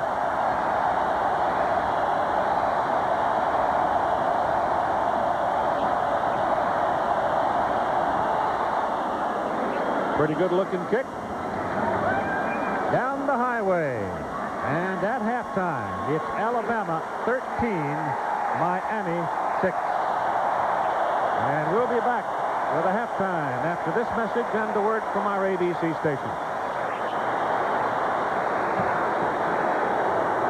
Alabama, their rushing is 152 and only 12 yards passing. Total yardage is in favor of Alabama. Turnovers are the same. 2 interceptions for Barker in the first quarter. He hasn't had to throw any more after that. I'm sure they'll downplay that some in the second half. And for Torretta, it was a tough first half. He had an interception.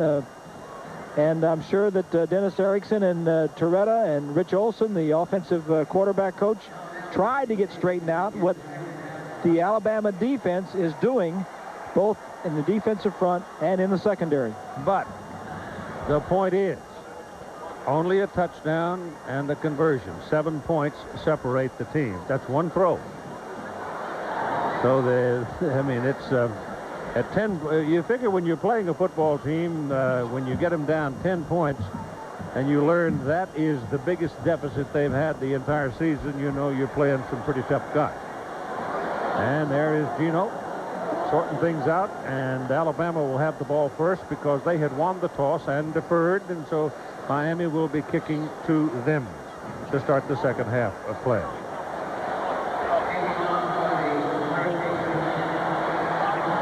Here are the numbers off the first half. Look on the left side where it says Miami 24, Alabama got a field goal. It says Miami 31, Alabama got a touchdown. That's field position inside Miami's 31-yard line. They got 2 scores that way. Barker is 2 of 8, only 12 yards and 2 interceptions. Lassick with 106 yards, and really Palmer and Wembley, nothing there. Proctor, 2 of 2 with field goals. Greer for Miami, the strong safety, has 8 tackles. That's not good when your strong safety's leading you in tackles, and 1 interception. And David Palmer waits now for Dane Pruitt's kickoff to start the second half of play. First time he had it, he went back 17.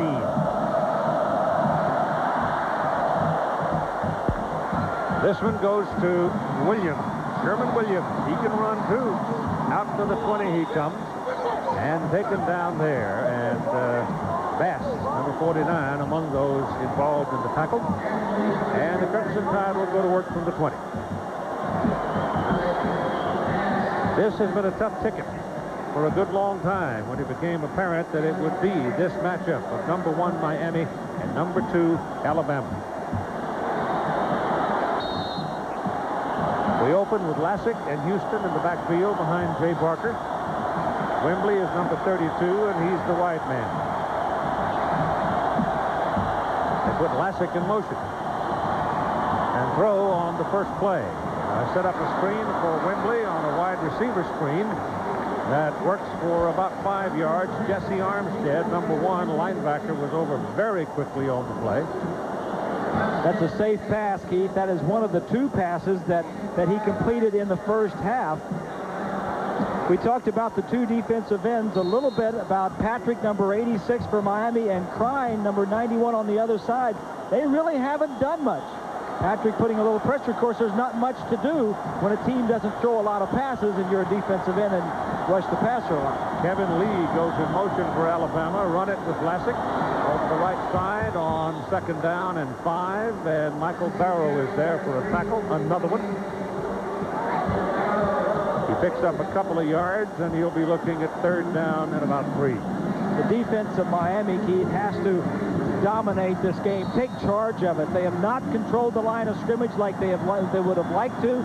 There's Shields 61 on Barrow. Barrow seems to have held his ground and won out, but this defense, not the offense, has been the strength of Miami the last couple of years. Now David Palmer goes in motion. Blitz. Barker lets it go for Palmer, and he's held up on the sideline.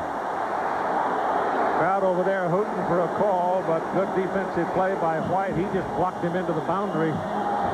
And Palmer could not get down that sideline. It's an out and up. And you can jam them like that as long as they're in front of you and the ball has not been thrown. When the ball was thrown, it was too late. Kevin Williams is back waiting for the punt. Brian Deal's first kick with the roll on the rug was 57 yards. No pressure on him, and he gets it out, and it's a good kick. High spinning spiral for Kevin Williams to the 29. They run him into the sidelines and run him out of bounds. So it's going to be good field position for the Canes. 43-yard punt, 9-yard return. This is what happened to the Canes in the first half. Miami got the ball on the third possession in Alabama's 39 and didn't do anything with it. They got a field goal just before half, which should have done some good things for them going in at halftime. Torretta, 12 of 25 and 127 yards. Pruitt, 2 of 2 in field goals, has really kept them in the ball game. Number 88, Horace Copeland, has come back into the starting offensive lineup. So he's shaken off the ding that he took in the first half, and he's back out there. Donnell Bennett is the single back behind Torretta. Lamar Thomas is wide to the bottom of the picture. Torretta lets it go, and it's intercepted by Tommy Johnson. And Johnson is all the way down to the 20-yard line.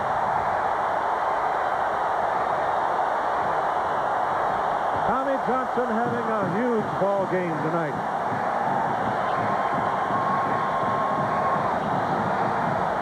Well, you mentioned a huge ball game, Keith. He led the team in tackles in the first half, as you see Erickson. He's going to throw it to the left side. A little quick out. 3 steps and out. Johnson is the nickel back. He is the 5th back that's been playing the entire ball game. That's his interception, first interception. He's had a sack. He's broken up 2 passes, and he's caused a fumble earlier in the ball game. He has been active. Ball is just inside the 21 with Alabama. Posing a threat here. Give it to Lassick. Picks his way to the 20. And that'll be it. As Darren Crine, first time tonight, I've called his name. The big junior out of Aurora, Colorado. Defensive end. Here's Johnson here on the interception, and the man's going to go down and break to the outside. He's just going to cut in front of him. That's Williams, number 5, in the slot. Breaks to the outside. That's just a great read by Johnson, and a poor throw. You see him looking at you like that, you can't throw it out there. Alabama has called a timeout. 13-6 Tide leading, and the Tide knocking on the door to start the second half. Heisman Trophy winner, Gino Torretta, quarterback, Miami Hurricane. The Alabama folks over there really giving it to him right now. It is second down and about 10, closer to 9, if you will, from the 20-yard line. Barker pitches it. Lassick gives it. Kept it. Turns it into the middle. Runs away from tacklers. Great run by Lassick. Gets it down to about the 13-yard line. He's going to be 2 or 3 yards short of his first down. He faked it to Palmer. Picked his way through the traffic. Good run. This has been the Derek Lassick show offensively. We haven't had a lot of offense. The 2 field goal kickers have both made 2 field goals, but Derek Lassick, rushing for over 100 yards in the first half, has been the offense. The touchdown man has just come in, Curtis Brown. Remember him? Yep. That's the touchdown in the SEC championship game. Right. He's wide top of the picture. Got Ryan McNeil on him over there. But Palmer goes that way to help in opening it up, and Palmer's wide open, and they can't get the ball to him. Parker runs for the first down.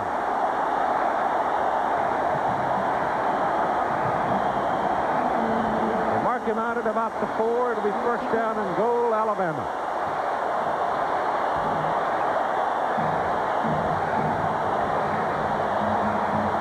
There's a look at Palmer in motion. Now he's going to go and break to the left to the back of the end zone. Now McNeil is out there, number 47. He kind of comes back and picks him up. If the ball would have been thrown, he may have picked it off. It had to have been a very sharp, hard throw to get it in there.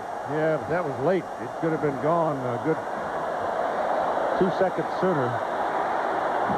Yeah, but not from a... Kind of a double team on McNeil. They sent Brown over there, and we've got a face mask call. We have a face mask foul against the defense. That's kind of like a replay of the last time, isn't it? First down. There's a look at Smith, 45, the linebacker. The ball is at the 2-yard line. Here's a look at Miami coming in. They had given the ball away 15 times this year, and it had led to only 2 opponent TDs. That's pretty strong. Classic will not get anywhere near that goal line.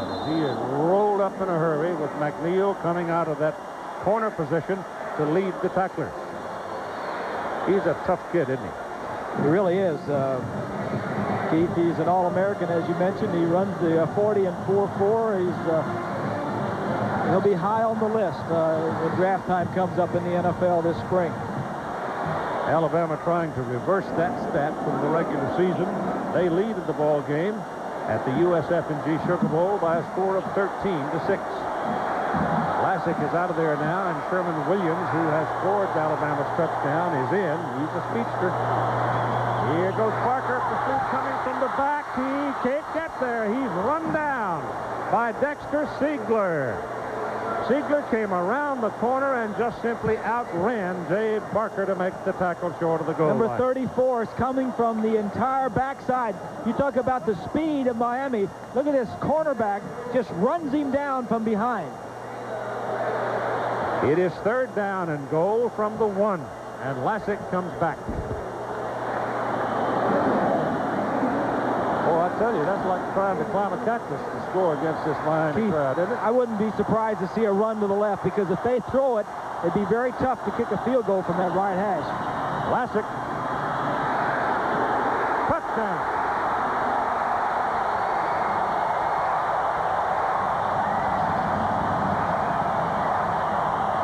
Well, you don't need to kick field goals when you can get it into the end zone.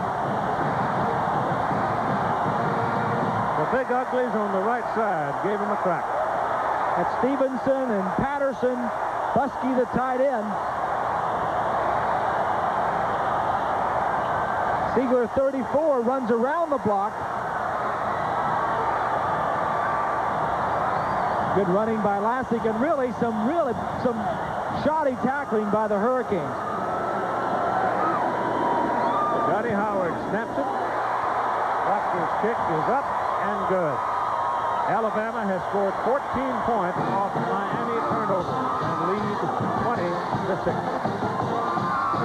Touchdown, has 22 carries, 116 yards. In case you wonder, the Sugar Bowl rushing record, Tony Dorsett, 202 yards when Pittsburgh played Georgia here.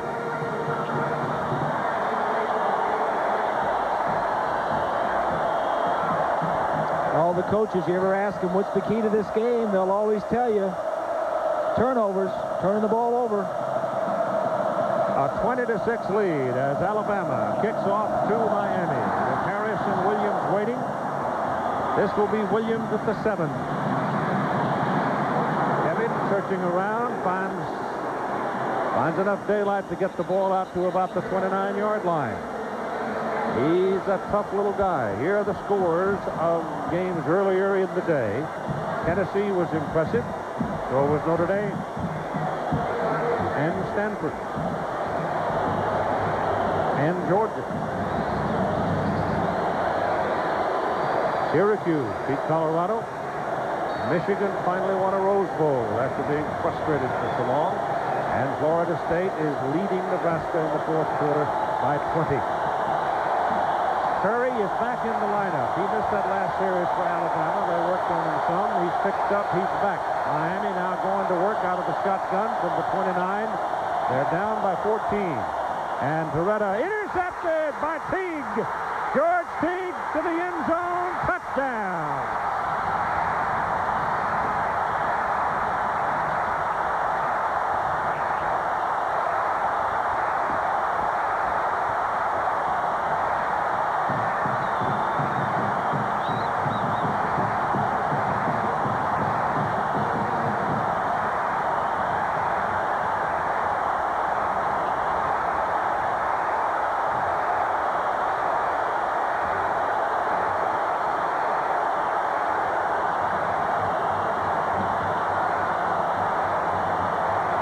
Defense wins championships.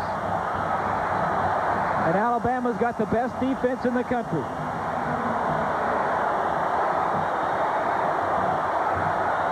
Well, they are so well prepared, and Dennis Erickson made that point last night, and I was talking to him. He said they have had a lot more time to get ready for us than they had to get ready for Florida.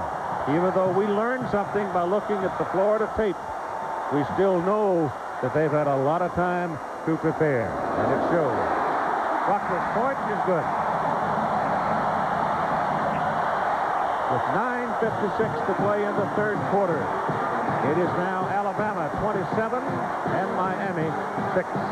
Take a look now. Every one of the red shirts are up there. They're going to blitz. They're going to fake blitz. Here's Teague right here. Now the route is going to be when you see blitz, they break it off right in here. Watch as Teague reads the route and breaks inside of Harris, the expected wide receiver. They drop back. They don't blitz. It was a fake. Now he knows the route better than the receiver. He jammed him. He got in there. That's good film study and good preparation by the University of Alabama. Teague knew what he was doing. This is his first touchdown interception of the year.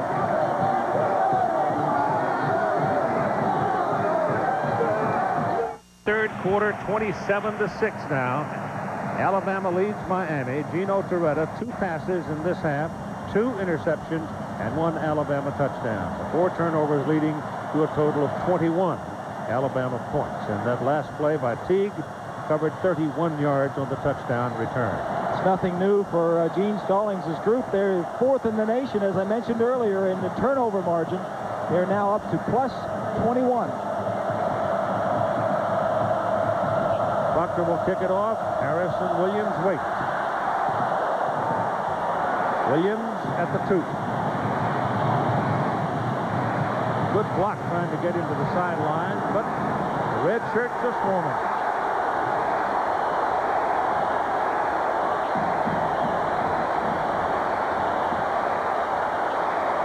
Watch the interception again now from the left side of your screen. Number 3.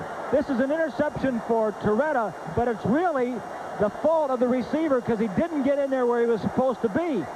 The quarterback is expecting the receiver to be in there on a little slant if they're blitzing, and he didn't get in there. The defensive back, Teague, knew where he was going. Yeah, but these receivers are not used to being treated like this either. And it's getting boxed around. Harris is small, and Teague was big and jammed him at the line. Didn't get off the line of scrimmage.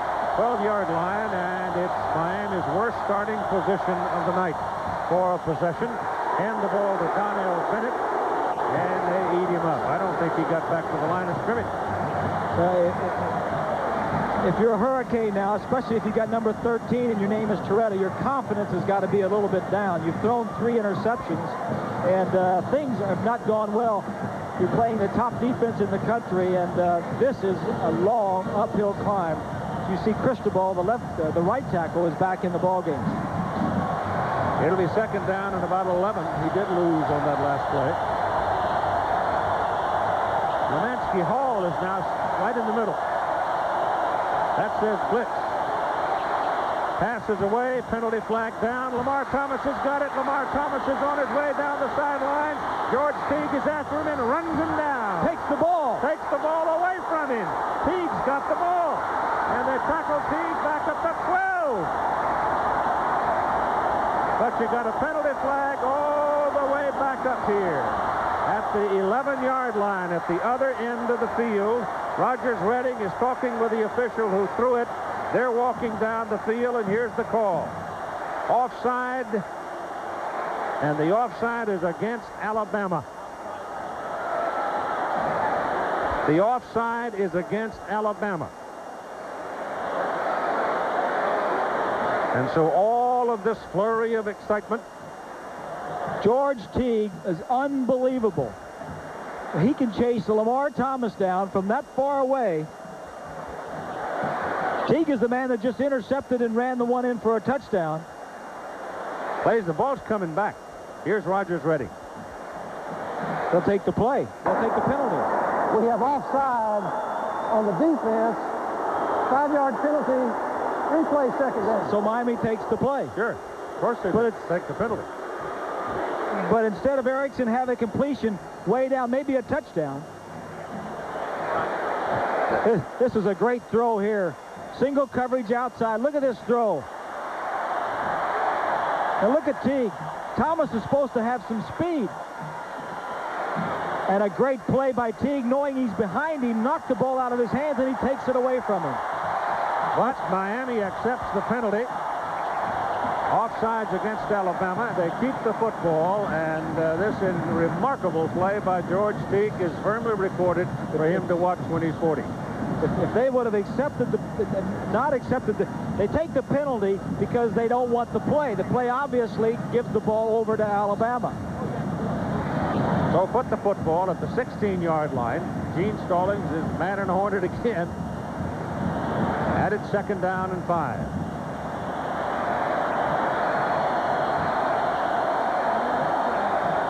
Both teams kind of wobbling around here as Toretta sets them up. Tide shows blitz. They go cruising in, looking for Toretta, and Toretta trying to pop out of the middle. Or maybe they were trying to run a quarterback draw.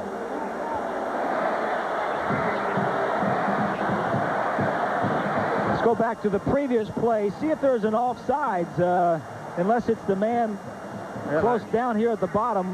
Maybe somebody's in the zone here. There he is right there. He may be lined up offsides, yeah. It's hard to see anybody offsides. It's 55. That's Antonio London, yeah. He got started a little soon, got in the neutral zone. What a big downer for Miami, though. You finally hit a play, your fastest receiver, one of your fastest. You think you got a touchdown, and you end up back inside your own 20 again. And on top of that, just for show, he had the ball taken away from him. Toretta lets it go, intended for Copeland, and Toretta is just buried under the red shirt as he let the pass go, and he misses. It's 4th down. There's a look at Alabama defensively. They've taken it away 4 times. They've got 21 points off the turnovers. Miami's only 3 of 8 on 3rd down conversions, and 5 times Miami has had the ball 3 plays or less and out. David Palmer now comes back, waits for the punt, and he's going to be standing somewhere around his 45-yard line waiting for the kick. It'll be the 4th punt of the night by Paul Snyder. Should be pretty good field position. Palmer will take it, take off with it, and bring it back to about midfield. And so with 8:01 to go in the 3rd quarter, the Tide leading by 21. They're sitting right in the middle of the field. This is a remarkable fact.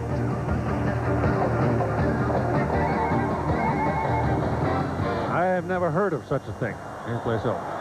Well, they've won 4 championships in the last 9 years, and you think they don't use that as a nice recruiting tool? It's going to take some kind of a monumental comeback to make it 5, though, which would have been history. Barker gives the ball to the big guy, Martin Houston, and he rumbles for a 1st down at the Miami 38-yard line. See a little bit of the zip, a little life out of the Hurricanes, Keith. After Thomas lost that long pass, if he could have got in the end zone, that may have brought it back to him. But Alabama's got it. Well, they were in position where they had no choice because he lost the ball to Teague, and they had to take the penalty, which put him back inside the 20. And they lost field position. Yep. Alabama 1st down.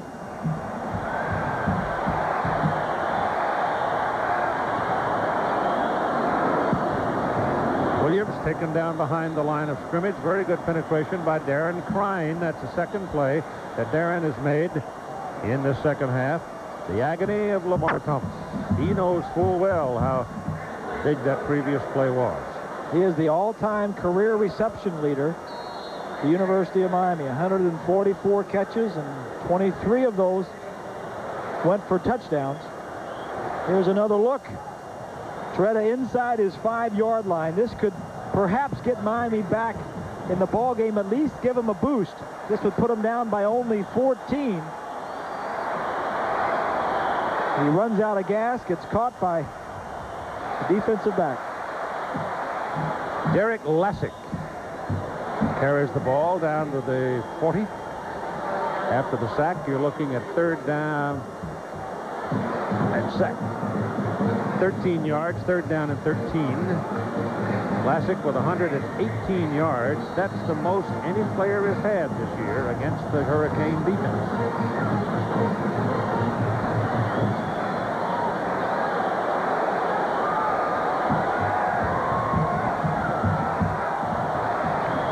The record of 202 yards certainly reachable, but I don't think you'll see that. Palmer back, gets his pass away. Pass caught by Vlasic at the 41-yard line, and he'll get it back to about the line of scrimmage as Marley. Rowan Marley is 5'8", 200 pounds, redshirt freshman out of Miami. And he is a really quick, tough little guy. You say little, he's only short. He's wide. He'll be playing a lot in the years to come. The Hurricanes have 13 fifth-year seniors on this squad. They'll be moving on. But Dennis Erickson's program's almost in a position of just reloading, isn't it? Well, this will be the last year. All those fifth-year seniors were recruited by Jimmy Johnson. Dennis has been there 4 years. He's recruited 4 classes. And he has done very well in his recruiting. Since 1987, that program has produced 13 first-round NFL draftees. 13. And that's more than any other school in the nation.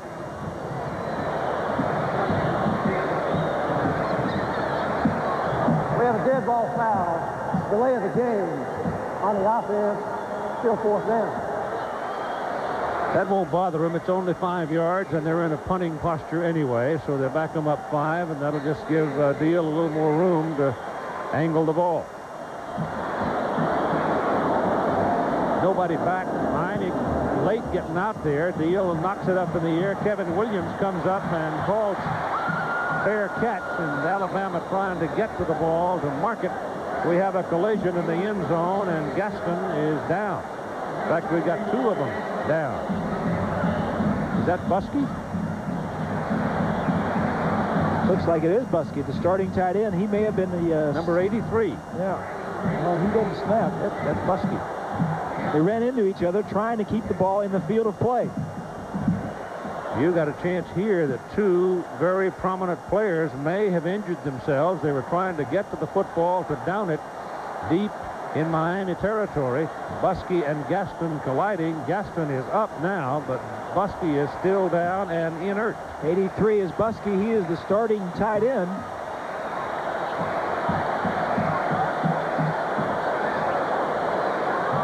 There was the collision. I don't know, maybe the helmet hit him in the jaw. May have just knocked him out. But Gaston comes off very gingerly, and Buskey is still down. We've got a timeout. The Alabama tight end, Steve, in a collision with Gaston, Willie Gaston, and Gaston came off the field, admittedly rather gingerly, but he's standing on the sidelines now, waiting for some word about his teammate, and it looks like Steve's going to get up. Here's what happened to them. They were trying to get to the football to down it near the goal line. They had a collision, and in the course of that collision, Buskey really took a rap. But he's up. Keith, I know you're going from here on over to Atlanta, and while I've got a chance, I want to congratulate you on receiving the 1993 Amos Alonzo Stagg Award. It's given by the American Football Coaches Association, one of their most prestigious awards, and they don't rarely give that to, don't usually give that award to anybody but college football coaches, and we, all of us at ABC, want to thank you, want to congratulate you, and thank you for being a friend, and appreciate that. Congratulations. Thank you, Ed. That's one of the awards I think that you can carry around with pride, because it's been working with these guys 40 years, and I'm very happy to have the privilege of being with them. Pass is completed out to the 36-yard line, caught by Horace Copeland, and that's going to move the chains for Miami, so they pick up a first down on that passing play. But the third quarter, the world is just, the sky has fallen on them, really. But there's a whole quarter left. Well, there really is. I mean, they're down by 3 touchdowns, and there's 4.5 minutes to play here in another quarter, and Miami does possess the guns, but they're going to have to turn it around from the way they've played the first 2.5 quarters. Kevin Williams is on a post pattern, and they can't get the ball to him. Alabama picked him up. He had 2 people with him. Sam Shade and Antonio Langham were running step for step with Kevin Williams. Now, when Langham slides to the outside, that means he's got help back to the inside. There you go, 31 Shade, and Langham 43, both double covering him. Now, Alabama has been doing a nice job all night in disguising and double covering different people. So look at Buskey, who was injured on that punt coverage down in the end zone. It looks like concussion, doesn't it? Second down and 10.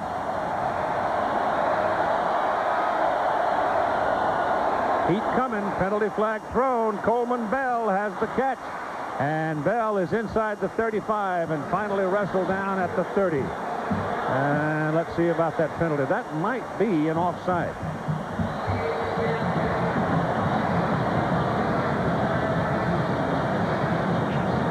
Alabama play stands.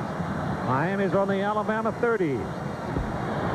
Tomorrow the NFL playoffs begin on ABC Sports at 12 noon Eastern. First game, Washington at Minnesota. Second game, AFC champion San Diego Chargers at home with the Kansas City Chiefs. That's all tomorrow on ABC Sports. And as they come out of the huddle, a quick word from Jack Arute on Steve Buskey. Well, Keith, good news. As you see behind me, they're taking off the shoulder pads. He may be out for the day, but the doctors have said that he's okay. He just got his neck snapped back, and they're just going to ice him down. But that's good news after a scary couple of moments. Shotgun. Toretta lets it go, and the pass is incomplete. The man trying for the interception was Lemansky Hall. Hall, who normally plays outside, has been inside a lot tonight. And he was inside that time.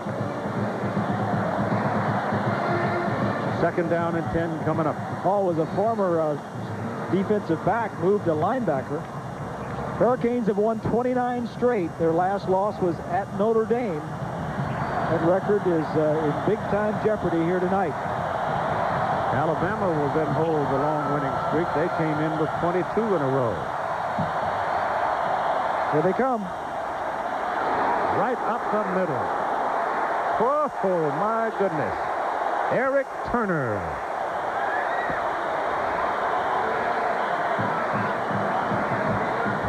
Number 11 and number 39 blitzing right up the middle. Huge gaping hole, and he does a nice job, Turner.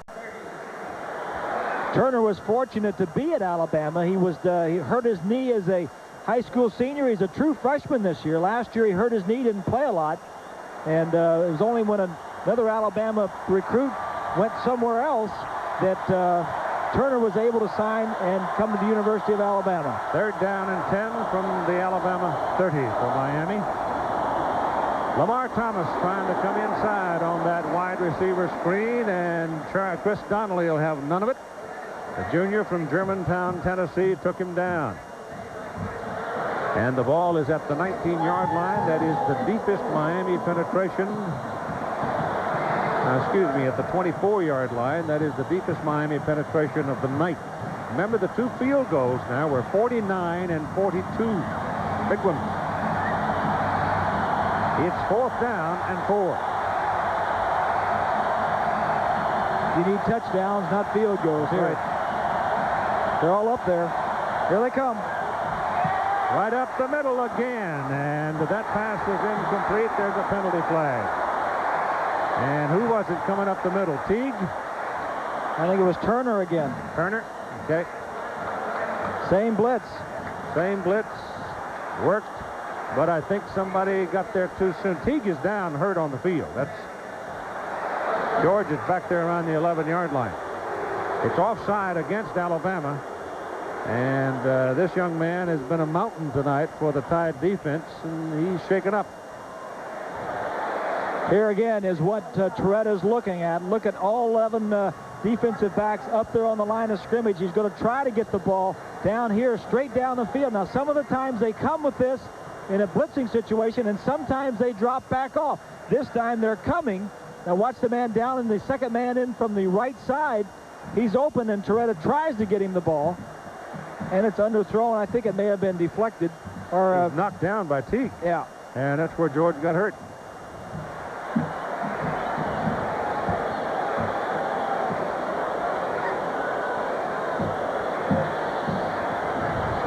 There was a man at the top, lined up offsides. Yep, that's Curry.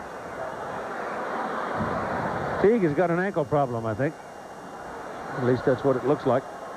You've got 3:08 to go in the third quarter, 27-6. Alabama has a 21-point lead over the defending national champion. Miami coming in ranked number 1 in the nation. Alabama ranked number 2. Number 3, Florida State, was ahead by 20 over Nebraska. Notre Dame beat Texas A&M today, roundly, out of the Cotton Bowl. Next Saturday here on ABC Sports, the Pro Bowlers Tour premieres at 3 Eastern and Pacific. They'll be in Challenge of Champions all next Saturday here on ABC Sports. So there's Kitty and Peter Carruthers in the picture there. And now George Teague is walking off. George had 6 interceptions coming into the game tonight before he intercepted that last one and ran into the touchdown. And those other 6 interceptions coming in, he had no return yardage. So he made up for it tonight, didn't he? He saved up. Boy. Yeah, it's just the Cane offense has just absolutely been beleaguered. They're inside the 20 for the very first time. Little time this time, throws it out to Bennett. Bennett runs into 3. Alabama people over there. Willie Gaston is back in the lineup, number 22. He was involved in that collision with Buskey, but he's shaking it off. Buskey is out of the ball game. He's taking the pads off. Ball is down on the 15-yard line, second down and 6.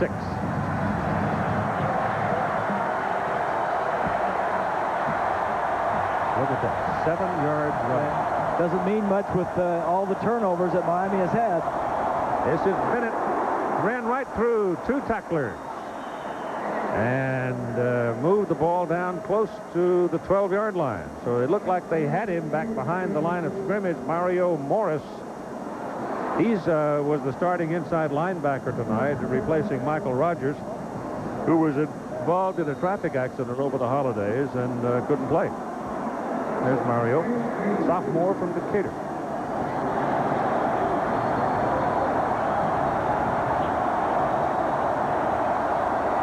Third and 2.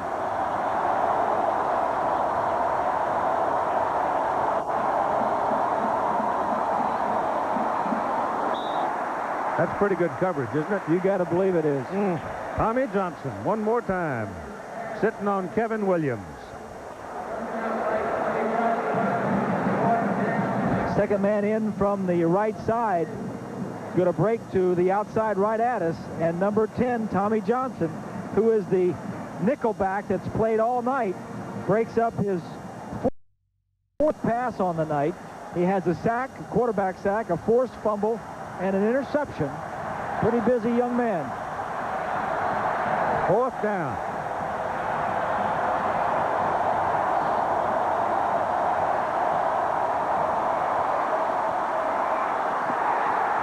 Incomplete. Coleman Bell was trying to get a hold of it. It was slapped away by Sam Shade, number 31. So Sam makes his second big play of the night. Thomas was back there, and Coleman Bell looked like the man, the most likely target. Another blitz, 39 is Turner. This time the center goes and gets him, and then Gregory is free. That's why he throws it off balance and high, just throwing it up to give his man a shot at it. That's just good coverage. Bell came with a, he got the ricochet and almost got it. Tommy Johnson was the man who looked like that actually got his hands on it. So Johnson makes another play. Johnson again. Yeah, there he is. He's rivaling George Teague now, isn't he?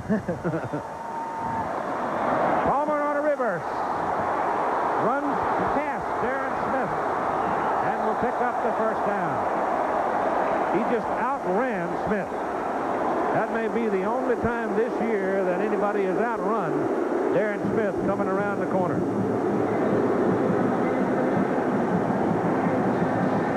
David Palmer, Mr. Excitement. From behind the offense, little fake to Lassick. They try to get the ball to Palmer 10, 12, 15 times a game. They haven't needed it here tonight, but he can fly. And it's first down at the 37-yard line.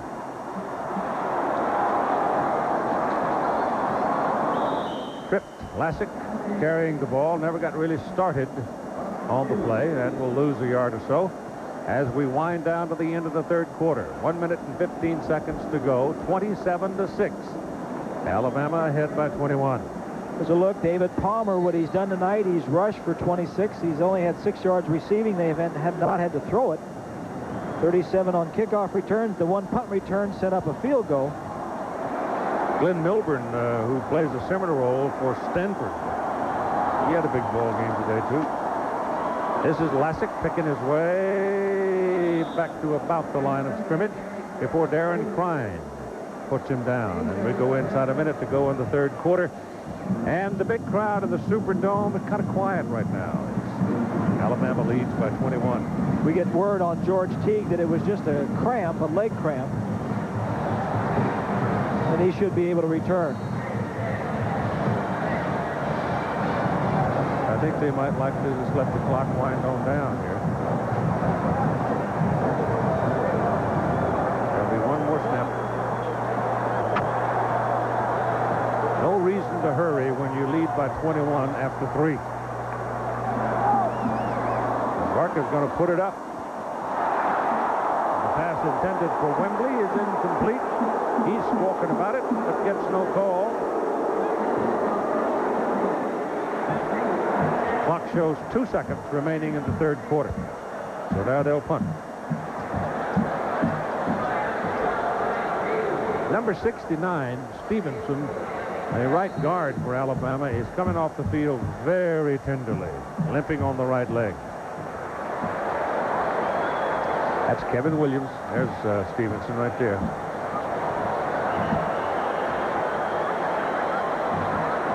Here's Williams now sitting back there.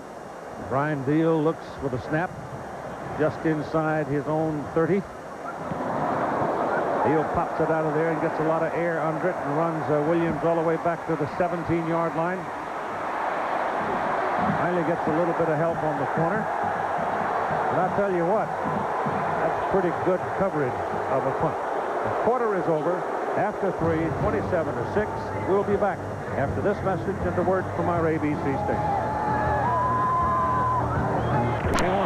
7-6. And they start at the 24-yard line. First down. Toretta gets it off. And the pass. Again, there was double coverage. The pass intended for Horace Copeland. Antonio London and Antonio Langham were both there. They had him between them. It was very difficult, if not impossible, to complete the defensive pass. backs have just flat covered the Miami receivers. Yep, they've whipped them. There's Miami in number 1 versus number 2. The one loss is number 1, and they've won the 3 times they have won. They have been ranked number 2. So they're looking at losing another one when they're ranked number 1. The history here in the Sugar Bowl has been for number 2 to win. It happened that Gino's falling down, but throws the ball as he is falling down, and they're going to let him have it. He tripped as he pulled away from the snap, and Florida State has defeated Nebraska 27-14. That score is final in the Orange Bowl.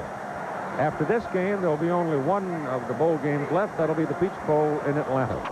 Right guard Kip Vickers, number 78, stepped on Toretta's right foot. Well, that happens a lot. It does. It really does. Is that why you walk funny? Well, no. And the reason it happens is not because the quarterback is slow getting away. It is that the guard or the center move before they normally do, or take a much larger step, or move too quickly. Curry puts the heat on. He delivers the ball to Kevin Williams, and they take Williams down right about the 25-yard line. Derek Oden, 56, the key man on the hit. He's another tough guy. This Alabama defense, the starters have only allowed 8 touchdowns all year long, and they have scored 4 touchdowns. The defense has for Alabama. 12 games, they've allowed 8 touchdowns, and they've scored 4. So net, they've given up 4 touches.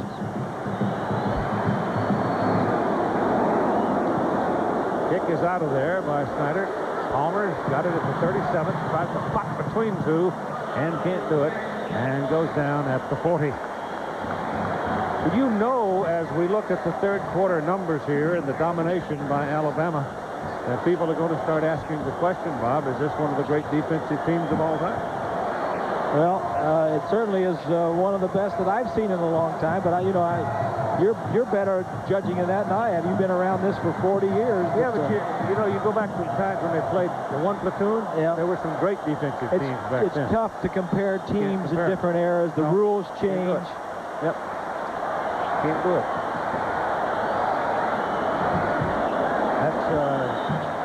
That's Lynch carrying the ball there, and he picks up about 4 yards. A moment now with Jackaroo. Well, Keith, you know, in order for Alabama to make it to the Sugar Bowl, they had to defeat their SEC rivals and also the ones that won the Eastern Division in this first ever championship game in Birmingham. Who was that? The Florida Gators. Well, listen to what happened. Shane Matthews called the team in the locker room earlier, wished them well. There were 35 players from Florida watching the game at Florida Field on a big screen TV. Yep, there's some contact. Florida certainly did a lot better offensively against this Alabama defense than Miami is doing here tonight. Looked like Mark Caesar just wanted to knock somebody down. It walked him Getting one. frustrating. We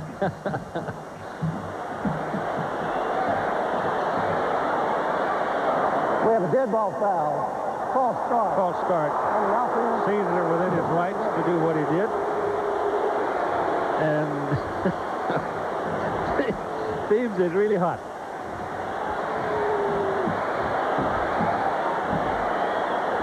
He knows these guys, these officials, too, because he was in the Southwest for so long. That's what happened in the postseason with these Southeastern Conference teams. I walked around for much of this year thinking that the Pac-10 might have been the toughest league in the country. But right now, there's no argument. This is a great barometer, a great judge of the strength of the conferences. Second down and 12. And this is Tarrant Lynch. He'll roll backwards as enough teams get a hold of him and tumble him back. There is one game left to play, as we said a little while ago, in the Peach Bowl, as Mississippi State Jackie Sherrill Ball Club plays North Carolina over in Atlanta.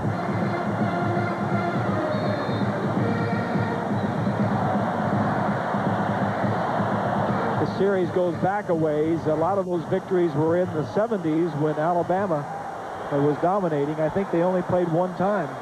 They didn't play it all in the 80s. They played the one game in 1990 Sugar Bowl. Barker throws incomplete, intended for Curtis Brown, and defended by Paul White. White at 5'9", given away about 4 or 5 inches on that play, but he made it. And so the Tide will have to give the ball away again on the punt. As we are in the fourth quarter of play, it was the third quarter where the sky really fell on the Hurricanes. It was 13-6 at halftime, and Alabama, exercising opportunity, came up with interceptions that produced 14 points. Kevin Williams on the move will take it. He's still upright. He's still upright. I don't see any flags. Nobody has put a foot down to mark it. Touchdown, Miami. Can you believe that? Unbelievable. I thought he was out of bounds over there. I think a lot of people did. But Williams is, as we told you a while ago, You reach a hold of him, you think you got him, and all of a sudden you're looking at his pockets going away from Well, him. to get back in this game, the Hurricanes needed some big plays, and we mentioned they do have some big play guys. This is 78 yards. This is a Sugar Bowl record. Williams is stopped. Sometimes when that happens, the coverage team stops. He does stay in bounds. Now there's nobody to really pursue him. And he canters into the end zone. That's It's his 27-12. First punt return for a touchdown this year. Last year he had 3, but really has not shown a lot this year. You know, that sort of reminds me of that UCLA-Nebraska game a few years ago. Remember that? Yep. The fellow rolled over the top of somebody else, got up and walked 40 yards for a touchdown. Threw it for the point. Good. So, 12:08 to go now. 27-13 ball game.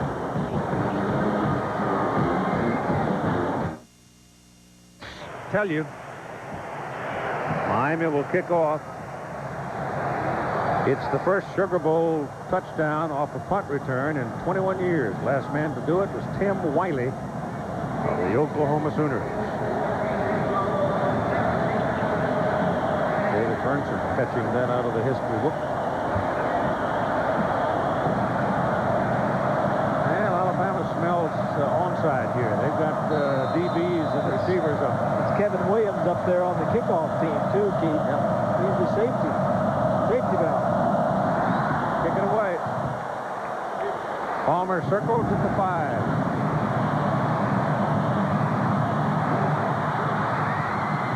All the way to the 40. I tell you, these two little guys are really something when they get that football and start looking for a hole.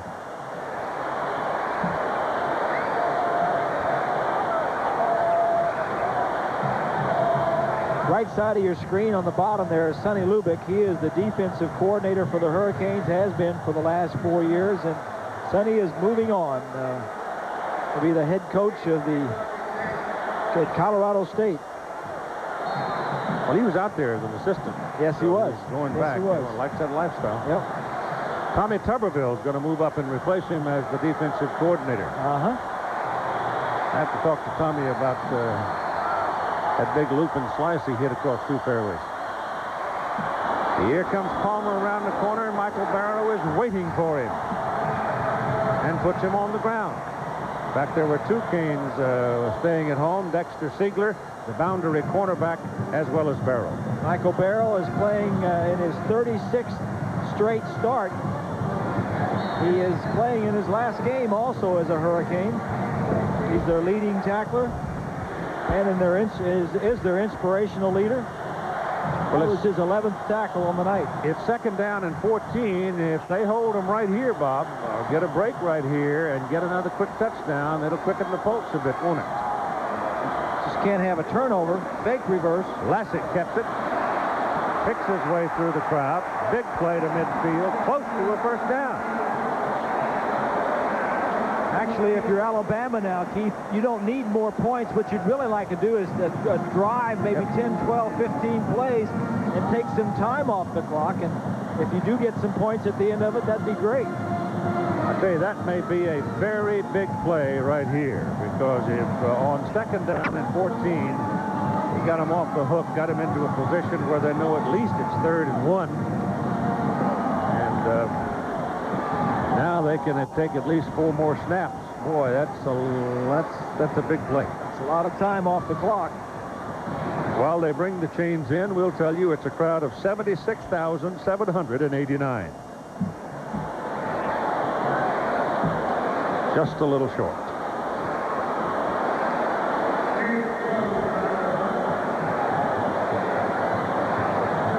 Going to fake this reverse. They're going to fake it to Palmer. Palmer is a marked man. Whenever defenses come in, you see Crime 91 was influenced by that. I'll tell you what, Lassick and Palmer, the 2 guys, the 2 main cogs in this Alabama offense, are really something. It's about 6 inches that they need here on 3rd down. Oh, look at this. I don't think he got 6 I inches. don't think he got it. Barker trying to sneak it. He just bounced off the first try.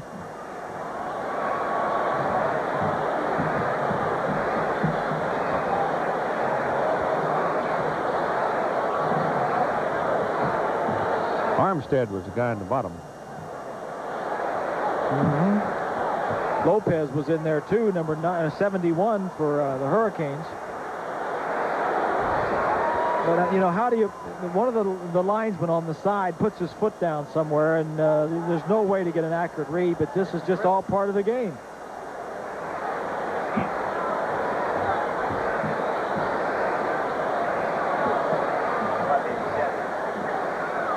Short. He needed 6 inches. He got 3. Gene Stalling says go for it.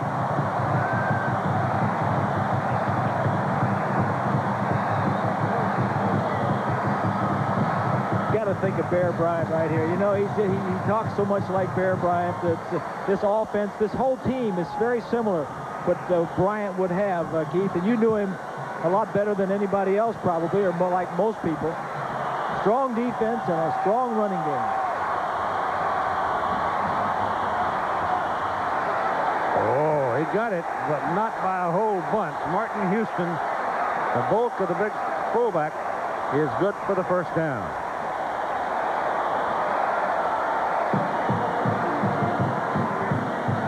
The right side, that's Johnson, number 5, the tight end. Smith, 45, gets a piece of him, and then Barrow just falls off. I'll tell you what Paul Bryant liked. He liked tweeners.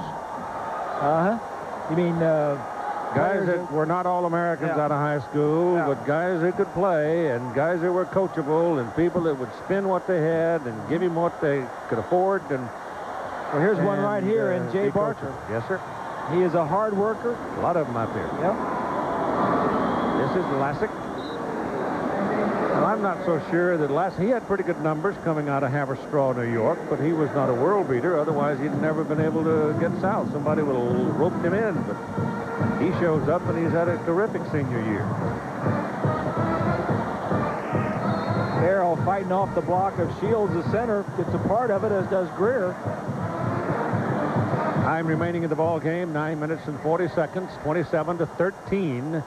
14-point deficit. Miami needs to get the ball back and then do something with it. Sherman Williams is the deep man. They show blitz. Marley does from the outside, takes off. Oh, he got a lick on him too. And Houston will move the ball to about the 48.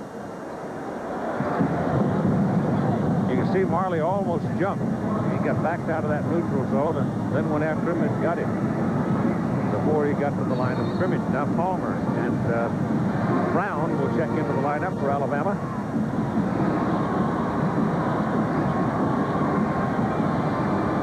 It's 1 versus 2. Yep. Number 2 has won the last 4 games. Litch is the big man. They pitch it back, however. Oh, look at this. Williams lets it go, and he throws. Oh, that's interference. They ran over Palmer. 3 canes down there, and they just ran over him. And it's a 15-yard penalty and a first down. Siegler and Greer and Harris, and I think all 3 of them got a piece of him. A little bit of resignation there on the face of Dennis Erickson. Well, he didn't have to interfere because the other man coming from the 29 is going to interfere with him, Greer. He doesn't see it, but from the left side, right there, Harris would have intercepted the ball. The ball was underthrown. Now watch Palmer, number 2, is he's going to have to slow up, come back. He's the only one that sees it. Yeah, he gets mugged by Greer. That was a pathetic pass that Williams he just slipped out of his hands. He just lost his grip on it and couldn't spin it at all. But when they're going right, nobody ever asked how, did they? Just how many? First down from the 33, and up to Williams in the middle. Works his way down close to the 25. So they're doing here, I think, Bob, just what you mentioned a while ago, what they want to do. Just hold on to the ball. Yep. Snap the ball and run the clock.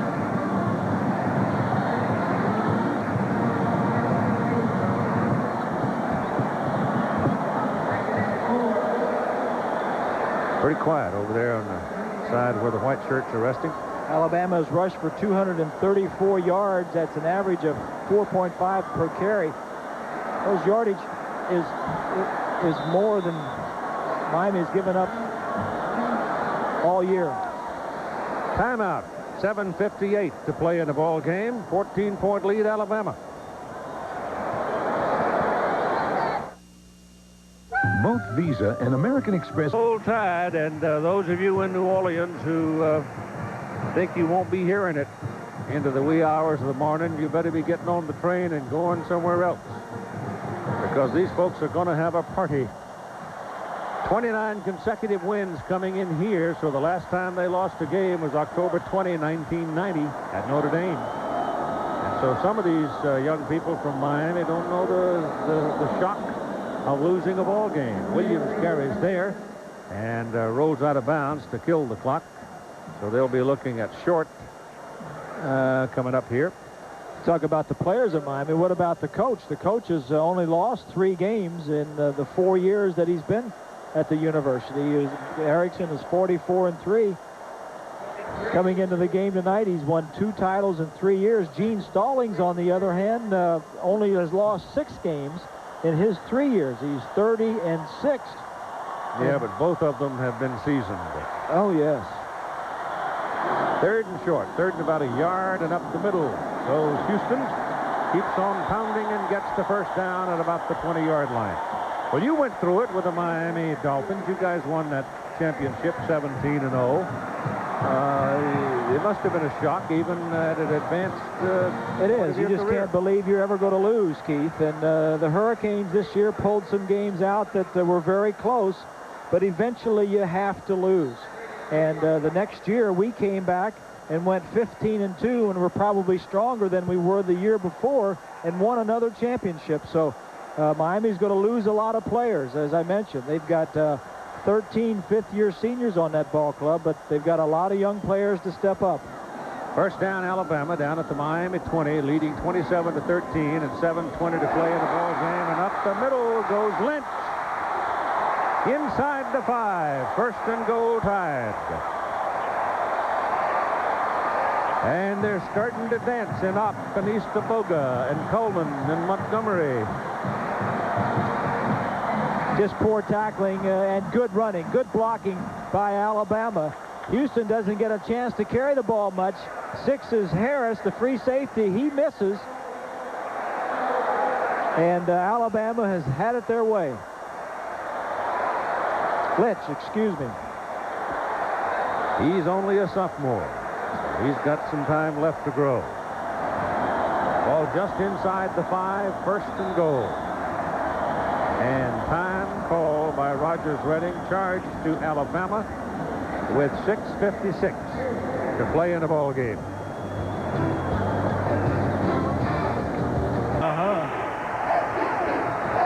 Well, what these Hurricanes have done over the last decade is it's one of the great stories in the history of sport.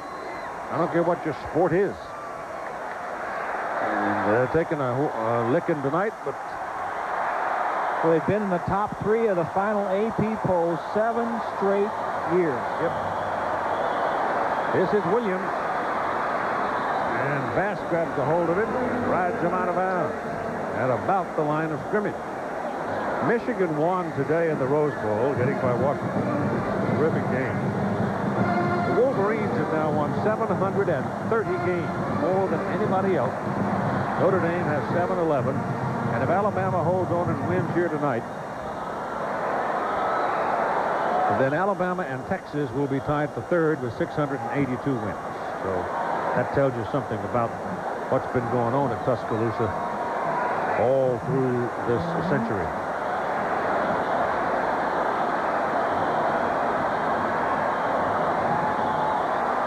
Second down, give it to Lassick. Turns the corner, touchdown.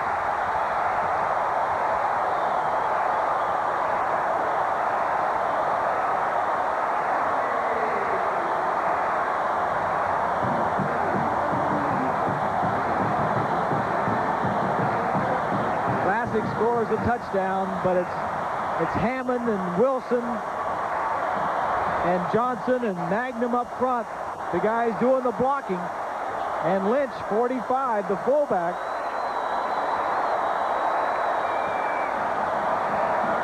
And is there any doubt who the national champion is? Not in my mind. Classic, 28 carries, 135 yards, 2 touchdowns. Point by Proctor. Good. At 6:46 to play in the game, I think I heard the door slam. 34-13, Alabama leads again by 21 points.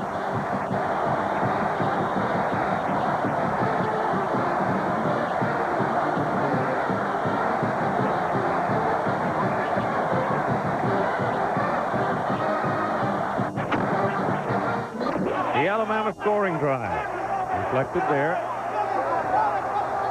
12 plays, took a lot of time off the clock. Pass interference penalty, though, was the big play. Yeah. Mistake by Miami. And the Alabama Crimson Tide cashed it in. Proctor killed it. Knocked all the air out of it. And Kevin Williams is going to come from 4 yards deep in the end zone. Now he's going to go the other way. Hoping his picket line is set up over there. He did get a little help out of it. And finally he steps out of bounds up around the 22. And now penalty flag.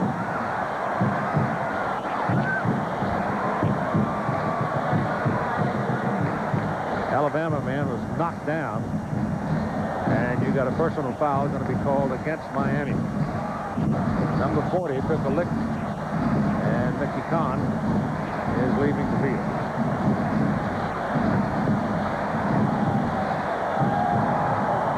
Dead ball, personal foul on the receiving team. Tail line's half the distance to the goal. First down. That's another big penalty that kills momentum. The Infinity Tournament of Champions final round live 3 Eastern, 2 Central and Pacific on Sunday, January 10 comes from La Costa. All the fellows who had wins on the 1992 tour will be there looking for the first win of the 1993 tour. And Ray Floyd is qualified to play in both the regular and the senior tournament divisions of the Tournament of Champions. Does that mean he has to hit it twice? No. Got twice a good chance to win. Toretta completes the pass to Donnell Bennett out of the backfield. And they will move the marker up to about the 21, no, to the 18-yard line. Been a long, tough night for Gino Toretta. Brilliant career, 26-1, about to become 26-2. One national championship, the Heisman Trophy, the school's most decorated player. But it has been a miserable last game for him. Down the middle, the pass is incomplete, intended for Copeland.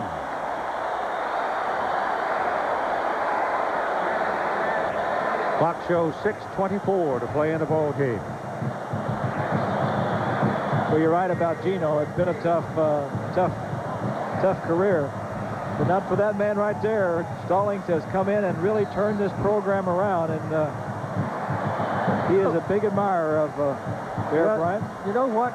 You look at the guys that followed the Bear, Ray Perkins, Bill Curry. They didn't lose. They didn't have a losing season. And their winning record when they departed the capstone, they were winning record. But there's more to it than that. Here's a pass to Kevin Williams, and Williams getting to the sideline, stopping the clock, and I don't think he made the marker. They had pulled the marker out of the way, and Kevin didn't know exactly where it was, and I think he pulled up just a little short.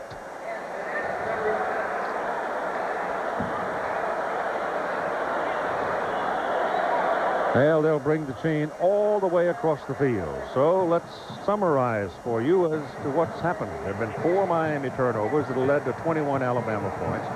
Alabama has run the ball very well tonight. Kevin Williams had a pretty good night in all-purpose yards, but Lassick was a bull of a man running from the backfield for Alabama with 135 yards rushing, 2 touchdowns. And other than that, it's been Miami mistakes. Plus the fact that Miami hasn't run a lick. They've gained 11 yards on the ground. No, they haven't. And you've got to be able to run some to keep that rush, the pass rush off to help you throw the football. But do not worry about the future of Miami football as long as Dennis Erickson's around. I do believe that you'll find him to be bouncing back next year with a pretty good football team, even though the losses are going to be really heavy. A lot of people leaving. Well, they lose 8 starters off of the offensive team alone, Keith. Well, you got young Walsh over there. And Frank Costa. And Frank Costa is the more seasoned of the quarterbacks. It is 4th down, and Miami is going on 4th and 1. So he was a little short. And they get it with Donnell Bennett. So that's the 1st down. There may have been a lot of key plays of the game, but there's always one that breaks your heart, takes away your momentum. This was the 2nd possession of Miami in the 2nd half. Torretta had already had 1 intercepted on the 1st possession, and Alabama scored, and this was the 2nd one. Alabama has scored a touchdown off the defense 4 games in a row. Chris Jones can't reel that pass in. It is incomplete. It was a matter of the Miami wide receivers just getting whipped, wasn't it? That's right. Teague is one of the corners. He scores here. And Langham, Antonio Langham, had scored in the 3 previous games. So of the 2 cornerbacks for Alabama, they scored a touchdown in the last 4 games this year. And one of the more remarkable plays of the ball game was made by George Teague, and yet doesn't count because of an offside penalty. Well, he actually saved the touchdown. It saved the touchdown. Yep. Torretta hits his man down the middle. That's good for a 1st down. Making the catch is Chris Jones, a sophomore from West Palm Beach. And so let's put the ball at about the 46 and call it 1st down Miami.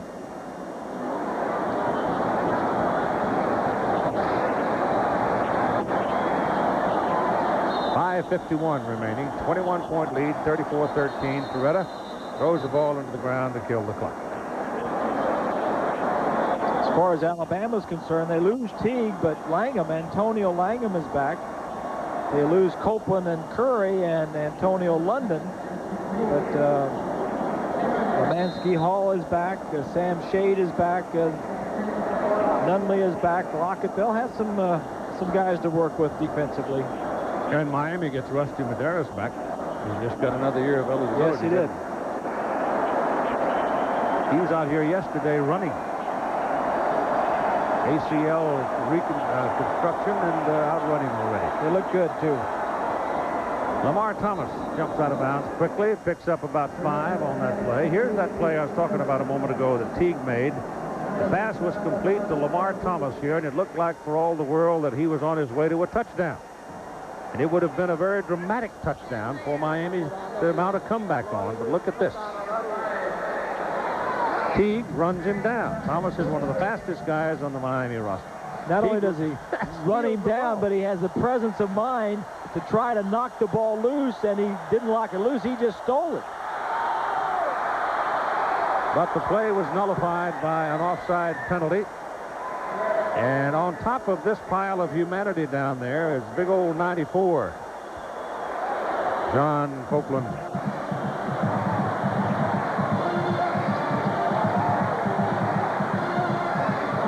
I was on the flight after the SEC championship game with Copeland and Curry. They went out to the Bob Hope show, and we found a way to put them up there where the seats were a little bigger.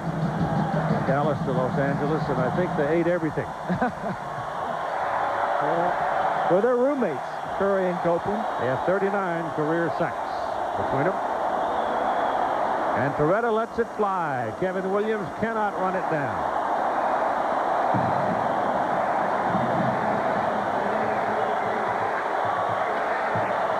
And at 4:51 to play in the game, Torretta walks off. and into a very disconsolate gathering on the Miami side of the field.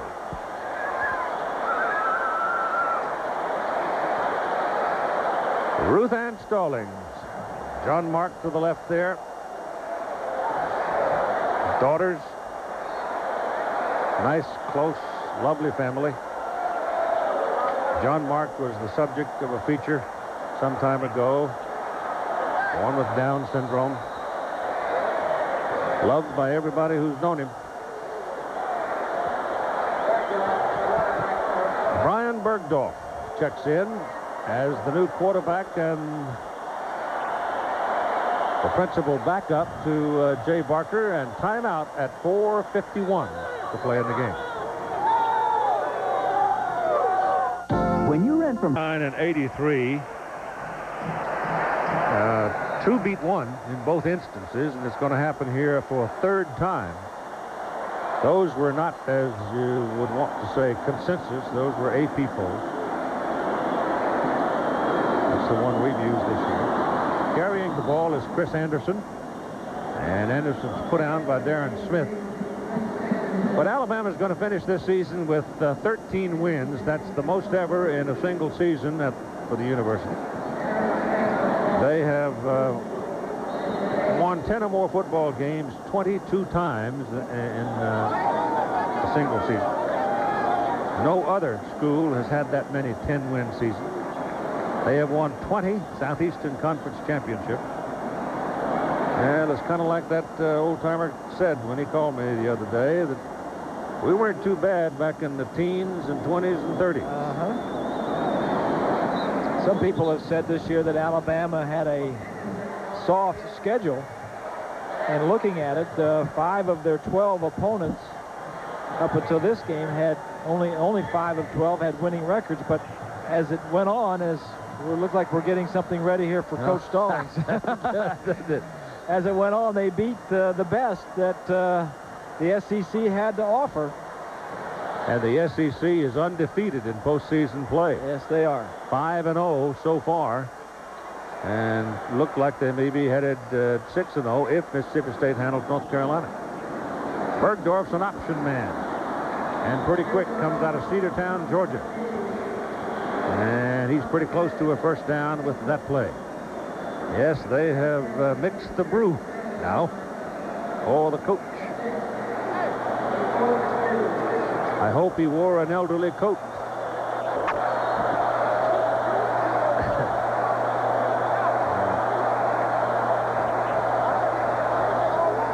He won't care. He brought an extra.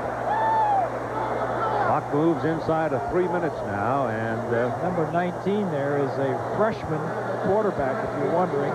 Chad Keith. He better be pretty accurate. He might be, you got that right. Driving the equipment. He might be working for Tank next year. He looked awful young. You can't help but feel sympathy for what's happened to the Miami team and Gino Torretta tonight. You have to, because they've had a very illustrious career. Had a great run, caved in on them. Including the Heisman. There's Barker, who finishes up. He's 17 straight as a starter. He was 4 of 13 tonight for only 18 yards and had 2 intercepted. He rushed for 19 yards and passed for 18. So he actually ran for more yardage than he threw for. Beal launched that when Jonathan Harris let it go, and it's down at the 5-yard line by Alabama's Tommy Johnson. So when it's going right, sure does feel good. Tomorrow, NFL playoffs on ABC Sports, 12 noon, doubleheader, Washington at Minnesota and Kansas City at San Diego. Join us here on ABC Sports for the NFL wildcard playoffs, and hasn't Bobby Ross done something out in San Diego? He certainly has. Stan Humphries will play, we're told, for San Diego. How about Dennis Green up in Minnesota? Denny Green, 2 college coaches, stepped right into the NFL and done a terrific job. And Marty Schottenheimer's done a great job in Kansas City. Right. 2.5 minutes. And a lot of folks have started home already, I'm sure, just to begin the partying, but Donnell Bennett runs it well up the middle and gets a first down across the 20-yard line for Miami. Well, I would imagine by the time... that's cold there. They're putting ice in the water now. That's really? cold. That's not too nice. I mean, water's bad enough, but ice water. There's Hootie now. Hootie's got a red coat on. That's liable to run. Hootie better be smart and get away from the coach. I noticed he's putting his glasses away. They smell something coming here. There's a quick shot to the sidelines. The pass is complete to Jonathan Harris for about six yards. Toretta now is, if you're interested, 22 of 49 for 235 yards, but the key number is the 3 interceptions that were turned into 3 touchdowns for Alabama. There was a building story for this Alabama defense as we neared the end of the season, Bob. In 3 of its last 4 games, Toretta back. Pass is no good. Incomplete. In 3 of the last 4 games, Alabama held LSU to 22 yards rushing. Auburn got 20 yards, and Florida got 30 yards on the ground. So the proof was in the pudding pretty good. Well, that's for sure, and they led the nation in run defense at Alabama defensively. Miami has 22 today, including that last run by Bennett. Well, you mentioned earlier, 7 of the SEC's all-conference defensive players are on the Alabama defensive team. This is Larry Jones, who has not played tonight, sophomore out of Gainesville. A big back for the Canes at 235 pounds.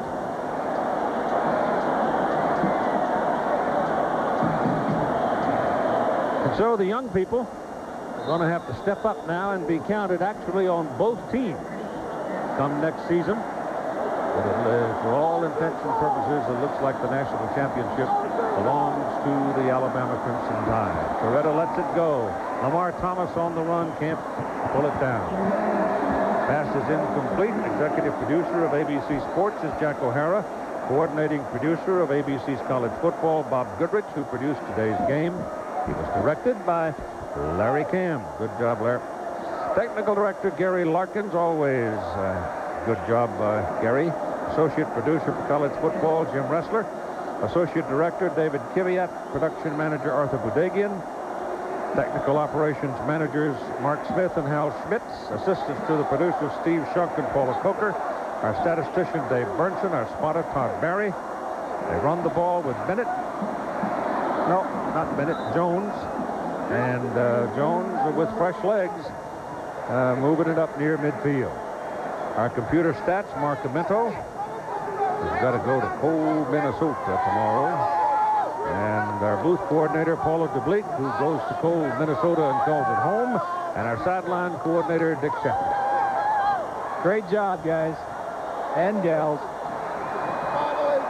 And Jack Arute is leaving shortly to join the party in East Toboggan. Lamar Thomas was the target. Couldn't get it.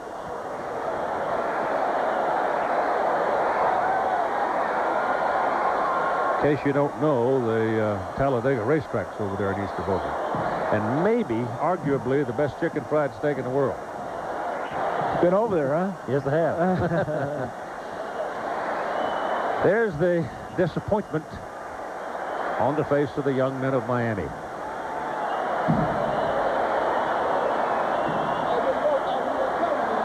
A little flip. Jones breaks some tackles. And they finally wrestle him down just over midfield. And we're coming up on a minute to play in the football game. And so in the USF&G Sugar Bowl, number 2 has turned away number 1 tonight. And the coach of number 2 is about to get soused. Just doused and drenched. That thing is full of water. And I think he knows it's coming.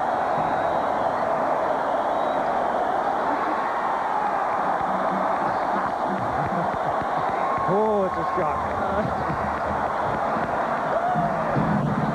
Toretta lets it go. Pass is caught. by Chris Jones down inside the 10, and Miami has a chance to put another touchdown on the board.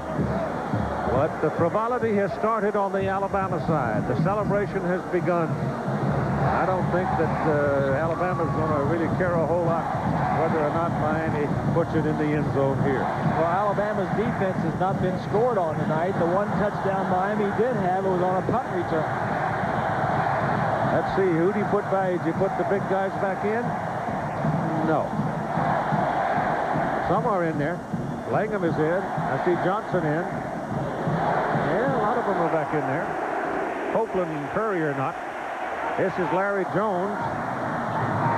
And he pounds his way down inside the 5.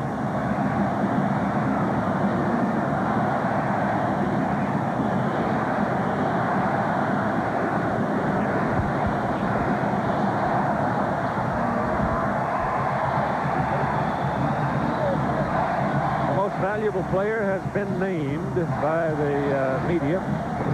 The Millard Digby Most Outstanding Player ballot handed to me says Derek Lassick of Alabama, who had 28 carries for 135 yards and 2 touchdowns. The time remaining in the ball game, 10 seconds.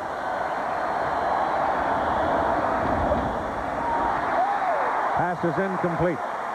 Well, there's no question that Lassick is deserving for what he has done, but I'll tell you what, there's some players on that Alabama defense that certainly needed some strong consideration. Tommy Johnson, George Teague.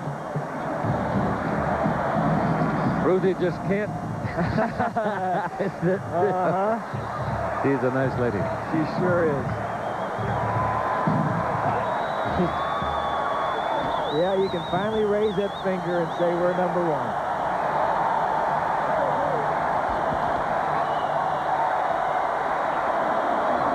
To the corner for Joe. Got it. No, he's out of bounds. Out of bounds. Nice call. Game's over. Alabama defeats Miami. Number 2 beats number 1, 34-13. And I'm going to say it for the second time. I do believe Beebs Stallings has succeeded. But there.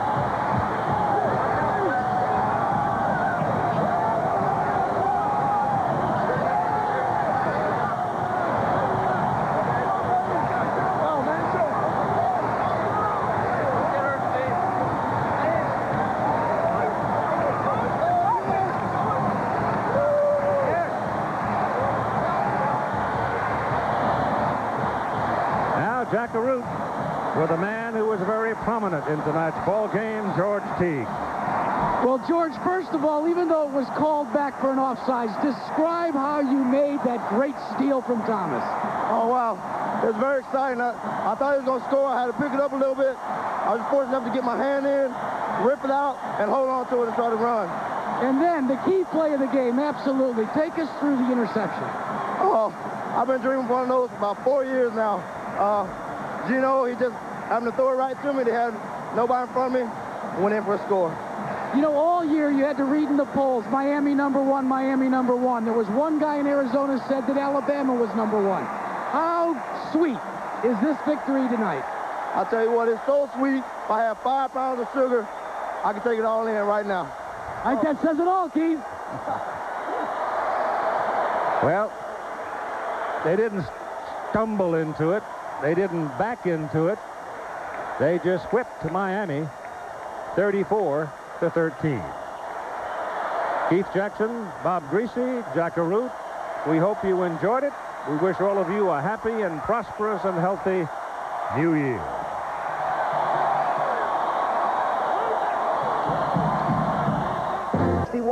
'61 it was Kennedy, '64 was Johnson, '78 it was Carter, and tonight, '92 Bill Clinton.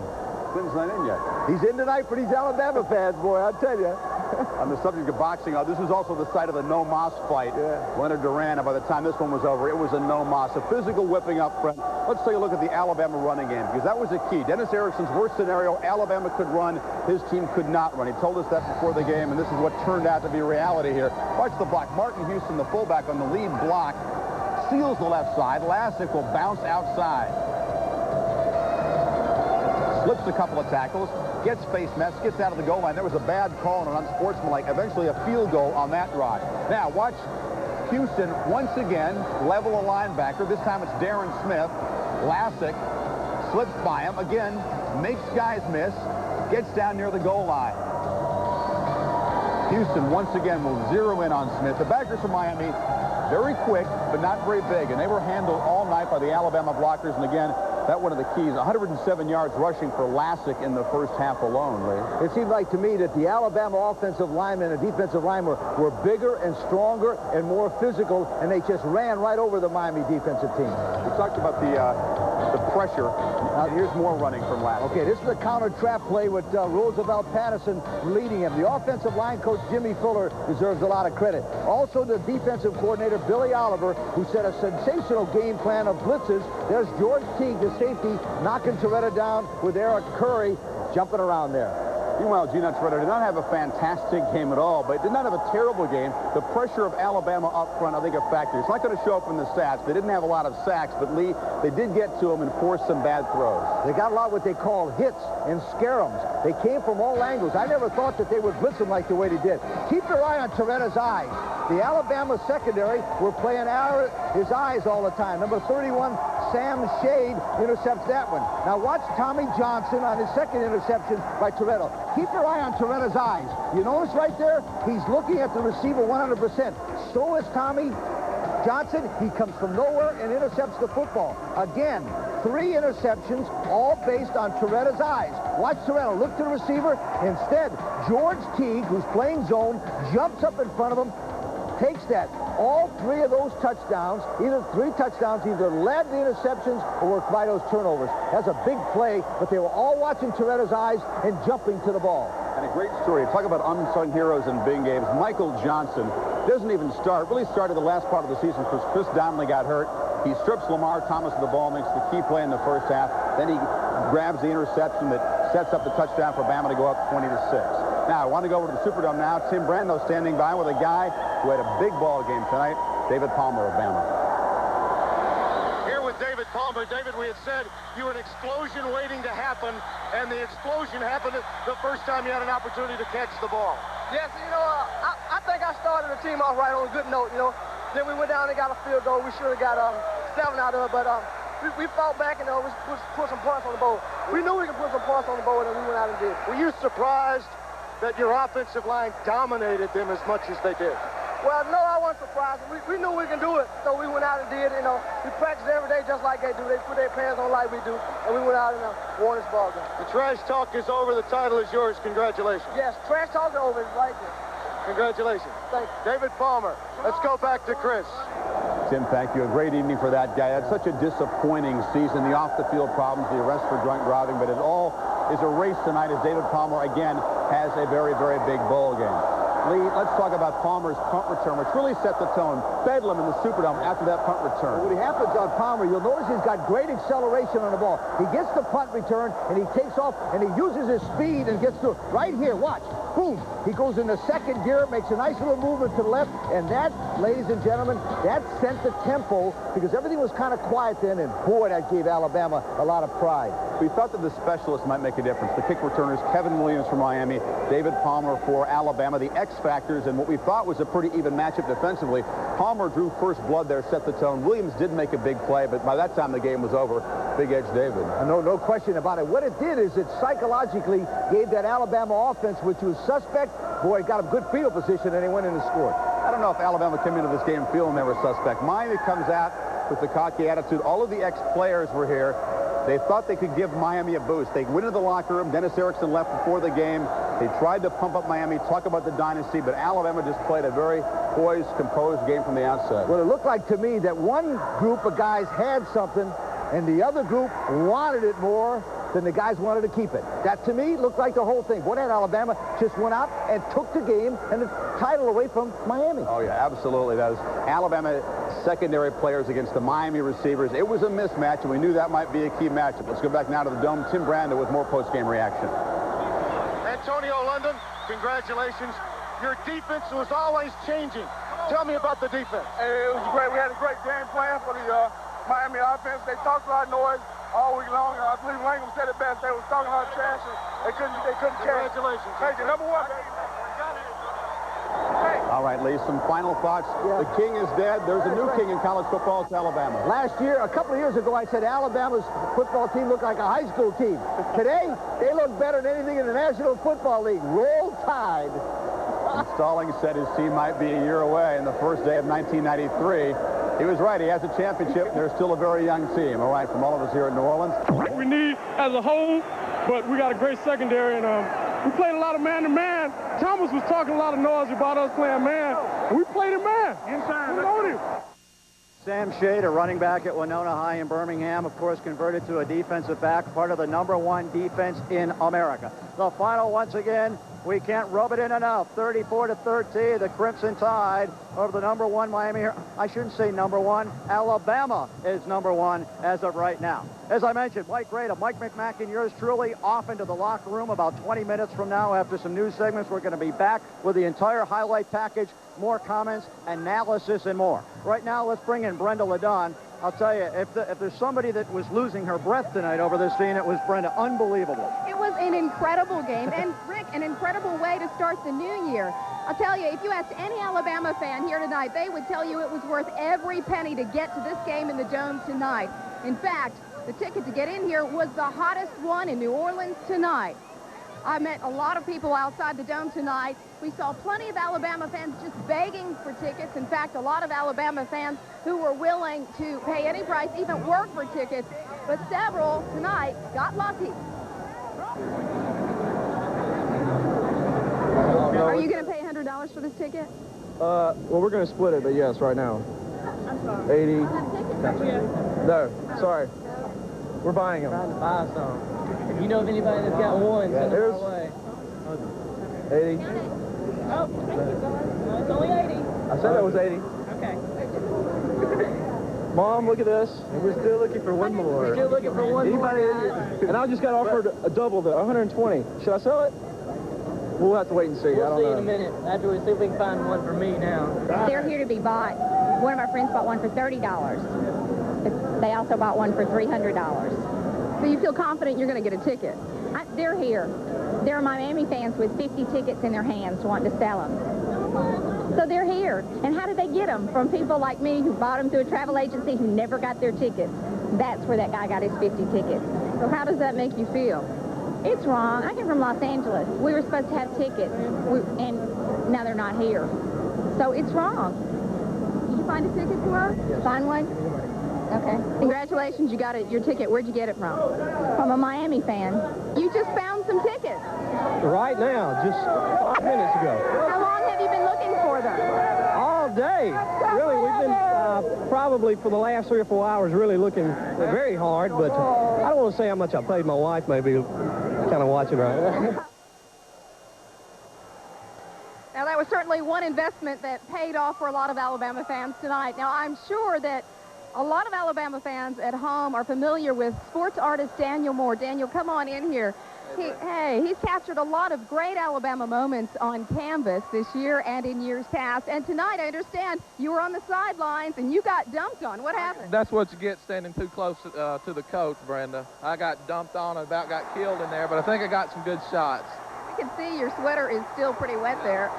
You got a lot of material to work with tonight. Which highlights do you think you'll be focusing on tonight? I've just got to sort through my emotions, get calmed down. I'm just so excited about the whole thing. They played like champions. I've got to do something to commemorate that and something to preserve it for history. Just a championship team, and I don't know how I'm going to do it yet, but I'm going to do my best. You had to have a favorite, though. Was there one thing that started the game off, the kick? Oh, goodness. There's about 50 favorites out there. Teague's the break up down here on the 10-yard line or whatever, that was a great play. Lassick, I think, is a story, and I'm no sports analyst, but I'll sort it out. I'll sort it out. And you capture all that on camera and take it back? Is that how it works? Yeah, I'll go through thousands of photographs probably to find a few and put them together, and I've got to do something on Coach Stallings, so this may be a good opportunity. #1 coach, #1 team. Oh, man, you have a lot of material this year, so this is really going to be the capper to a great season, I suppose, for you. Oh, yeah. I tell you, this is a highlight of the year, and really, it's been... And it's history. It's too big right now to get on canvas, Brenda. It's just too big. I've got to boil it down to something that would capture the spirit of, the Crimson Legacy was, just got through with that, and that captured 100 years. And I tell you, this is going to be harder than that to do, I think. I see you on the sidelines a lot at Alabama games. I bet you feel like you're a part of the team. I wish I was. I told somebody I can't play. I'd love to have played when I was in college, but I'll pull for them, and I'll try to do my best to promote Alabama football. And I can do a little bit of damage with a paintbrush, though. We certainly can't wait to see your next work, especially after this incredible game. Daniel, thank you for being with us tonight. Appreciate it very much. All right. And we'll kick it back to you right now, Scott. As I mentioned earlier, an incredible game, and I'm willing to bet that Daniel Moore will have an incredible painting to come out of this game tonight. All those people who gambled and went down there without a ticket and finally got one, what a night they have to remember for the rest of their lives. We'll be going back to New Orleans later in this newscast. Right now, we want to take you out to Wings Restaurant in Birmingham, where Art Franklin joined some fans who watched the game the way you did tonight on television. It was a special atmosphere there at Wings because of its Crimson Tide connection. Art? That's right, Scott. As you said, it's a special atmosphere tonight. You know, the owner of Wings Restaurant is former Alabama football star Bob Baumhauer. In fact, he played at Alabama in 1974, 1975, and 1976. In fact, he played in that 1975 Sugar Bowl game in which Alabama beat Penn State 13-6. So you talk about a good place to watch the game. These guys had a good time, and they're letting the celebration roll here. As you can see, the balloons are starting to fall. It's just been such a great atmosphere for Alabama fans to get together and watch the Sugar Bowl.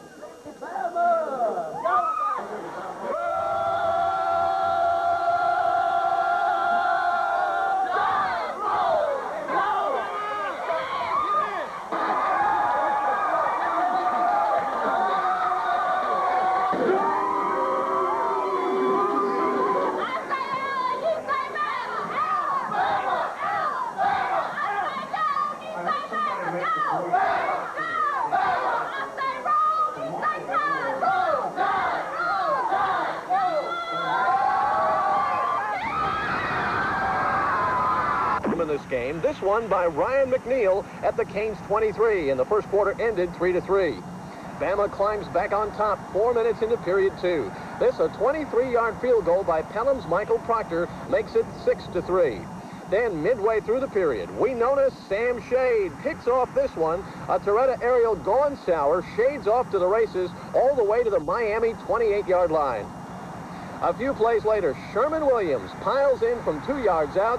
Yeah, and it's time for the Sherman Shake as Bama takes command 13-3. Miami kicks into a sharp-looking 2-minute drill as the half comes to a close, and Dane Pruitt chips in a 42-yard field goal on the final play of the half, 13-6 Bama at intermission. In the third quarter, it was the Alabama defense doing what it does best. Tommy Johnson picks off Toretta. That sets up Bama in just fine shape. A few plays later, Derek Lassick finds pay dirt from 2 yards out to put the good guys in the lead 20-6. And you know, the Big Red D just never let up. Next series, George Teague. What a way for this senior to go out. He gets the pick, and color him gone. Once again, the defense puts points on the board, and it's starting to reach blowout proportions in the Superdome as the advantage swells to 27-6. Now, here's the wildest play of the game, and it didn't even count. Toretta hooks up with Lamar Thomas, who is well on his way to a touchdown, but everything going Bama's way tonight. George Teague picks his pocket from behind and heads the other way. The play was called back for a penalty, and the third quarter ended 27-6, Alabama. We go to the final quarter, and the Hurricanes haven't quite given up yet. They need a big play, and their big play guy is this guy. Kevin Williams latches onto a punt, sails down the far sideline, 80 yards plus. It's a touchdown. Miami has narrowed it to 27-13. Is the stage set for some sort of miraculous comeback? This game belongs to Alabama. They come back on a Derek Lassick 4-yard touchdown sweep left with 6:46 left in the game. And the celebration is on as Alabama wraps up the national championship, stretching their lead to 34-13.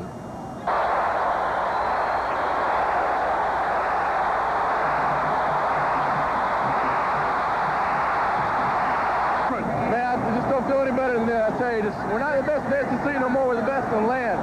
And, I mean, you just can't describe it right now. I just thank the Lord so much for everything he's done for this team and the way he's blessed us all year long with so many things. I mean, tonight, just the turnovers that we had was just unreal and great feeling. Thank you. You know, hey, man, how does it feel? Man, it feels great. We knew we could do it all alone. We knew we could do it. They talked too much talk. We went out there and saw what was up. You know, we know we was number one. We knew we couldn't be beat. Gotta be good doing the shake in front of these guys. But you know it's on. You know it's on. It's on up in Fritz. It's on. How's it feel? How's it feel? It feels great. In case you didn't recognize those very familiar faces, Jay Barker, the first one, Sherman Williams, the second one, and of course David Palmer. Already sizing up that ring finger. Yeah, he's got it. The two things they said Alabama wouldn't be able to do in this game. First of all, contain the Heisman Trophy winner. They did that. And Alabama ran on Miami. Nobody thought they'd be able to do that. And, you know, Greg Screws pointed that out all week. He said the team that would run would win. And, you know, Lassick had his 100 yards like he guaranteed us in the first half, 106 yards.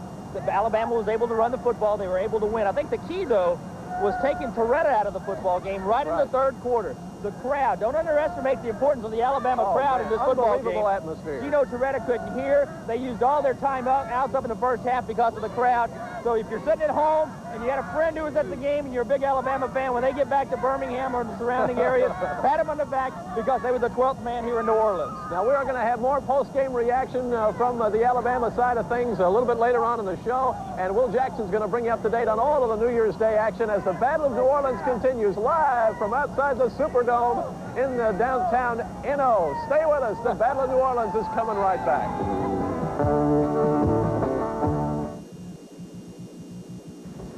Have you? Welcome back to the Battle of New Orleans. I'm Ken Lass along with Jim Dunaway. We are live outside the Superdome, and we got some happy Tide fans behind us, and why not? They're the king of the world. I sort of feel like Dick Clark at Times Square up in New York or something. We got a party going on in New Orleans. Now, you only get a chance to cover something special like this a few times in your career, and being on the field after it's over and the celebration breaks out and you see the emotion between the players and just the pandemonium that exists and the love that goes on over a football team, and you just went through that. I'll tell you what, I grew up in Alabaster, Alabama. I was around, I guess, watching Keith Jackson do those games back in 78 and 79 right in this building behind me. I remember crying back in 73 when Notre Dame beat Alabama down here. Don't cry now. There's no tears tonight. Alabama won it again. It's really amazing. This is supposed to be a team that was so underrated. They were like Texas A&M. They were not supposed to contend with Miami, and yet now they're the national champions. They'll be national champions in both polls. And if you listen to Gene Stallings talk, this team's still 1 year away. Yeah, that's right. That's not bad. Now, that we're told the coaches' poll will come out between 10 and 10:30 tomorrow morning, but really that's moot because Alabama has won the national championship on the field tonight. Here's a look at what it was like on the field immediately after the end of the game, and Alabama had wrapped it up.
Especially beating these guys.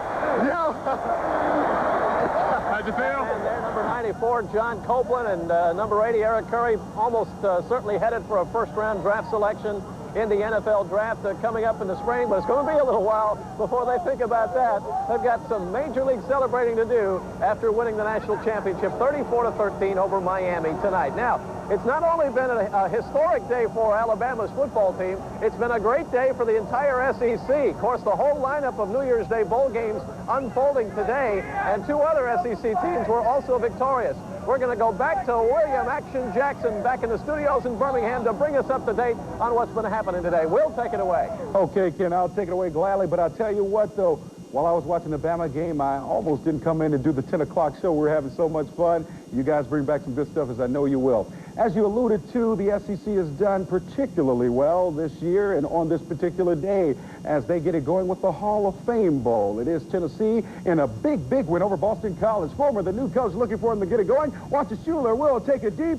Davis, how about it? Down to the 1-yard line. Schuler will take it in from there, says, yeah, no problem. And it's going to be a long day. You can see it already. Schuler this time to Corey Fleming. Watch, makes the catch. Good move there. One more good move to the outside. You won't catch him. He'll take it all the way in for the score. And you see the route is on. This time, watch it. They'll get their only score. Talking about Boston College on that reception. That is Mitchell. But Schuler will come right back. Watch it. He'll go off the middle to the outside. They want to bring him down. He's too determined there. Too determined here. He'll spin in for the touchdown. And they win it. Talking about Tennessee 38-23. In the Citrus Bowl, the Bulldogs looking to take a bite out of Brutus and the Buckeyes of Ohio State. Ohio State comes out early in this one. Robert Smith will take it out to the outside. He's in there for the easy score. The Dogs, Garrison Hurst said, you can do it. I can do it as well. He'll spin off that tackle. He says, I'm a Heisman candidate. That's one reason why. Robert Smith says, I'm not a Heisman candidate, but I can run the rock. Watch this. He'll take it in right there, 5 yards out. But this time it will be Harvey saying, let me get it going. This little guy says, let me in the game. Your helmet's too big. Maybe later. Harvey will get the ball and watch this. He'll motor it in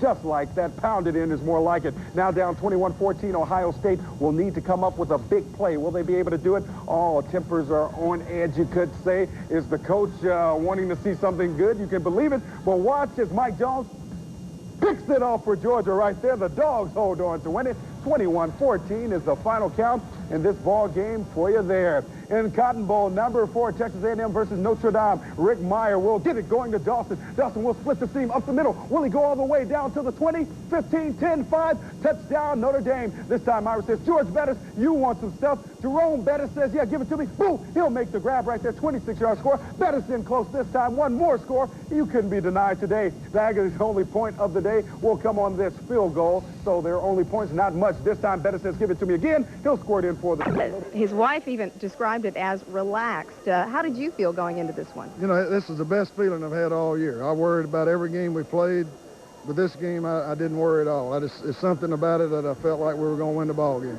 Incredible. I know one of the players was injured tonight, got a concussion. That was just one thing that I know Gene Stallings and yourself will be worried about after this. Well, we had several kids get hurt. A couple of them had some cramps. Despite being inside, it's hot in this building when 80,000 people get cheering a little bit, but I don't think we had any serious injuries, and Michael Rogers was able to be here for the game, so we were proud of that, too. Yeah, that's one thing to be thankful for tonight. Let me ask you, what are your plans after this? Are you going to be able to sleep? Oh, no, we don't need to sleep now. We just need to get ready for spring training so we can repeat next year. All right, Hootie, thank you very much for being with us. Thank you. And now I have Martha Kate Gunn, who is Gene Stallings' daughter, joining me. Martha Kate, thanks for being here. I talked to your mother just a day ago, and she told me that she had a great feeling going into this game. Oh, yes, definitely. We just really felt like we were going to pull this out. Yeah. Were you nervous before the game? Very. We were all very nervous. It was hard to eat and keep still. We were just wanting to move around, and we were very nervous. I'm sure you haven't gotten a chance to really talk to your father, Gene Stallings, but what do you think the first thing is that you will do? Give him the biggest hug and kiss. Now, your husband works for Texas A&M, right? They were in a bowl, too. Tell me about that.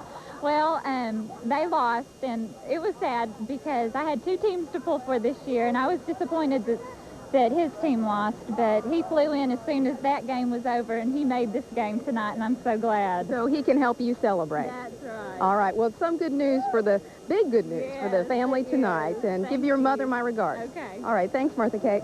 I tell you, a lot of celebrating going to be going on tonight in the Hootie Ingram family and Gene Stallings family, and the entire Crimson Tide band. Back to you right now, Scott. A lot of families will be celebrating tonight. Brenda, thank you very much. Right now, we're going to join James Spann. Temperature. What an emotional moment and evening this has got to be for him. That's coming up when the Battle of New Orleans continues. Stay with us. We'll be right back. We're live from outside the Superdome where the Tide has just won the national championship over Miami. What a moment this has to be for Gene Stallings. He was loose as a goose at the news conference yesterday, and one can only imagine what's going through his mind right now. Well, you know, he has always downplayed the importance of this game. He was the one to say that if they lost this game, it wasn't going to be the end of the world, even though they were disappointed. He again reaffirmed the fact that he was happy for the players, he's happy for the school, not happy for himself. And he's just the same guy he was today as he was yesterday and will be tomorrow. It's amazing to see him in a press conference situation. One of my favorite and most memorable quotes that I'll take back with me from this week is when he said, what a country this is. It's the only place I know where you can be fired twice and be coach of the year. And he's coach of the universe right now. Let's take a listen to some of Gene Stallings' comments immediately after winning the national title. Yeah, we put a little pressure on him. You know, he made some good throws, and we got some of them. You know, about the closest thing I said, we were going to change up some things and give them some different looks and keep them a little off balance. And just because we lined up there didn't mean that we were playing man all the time.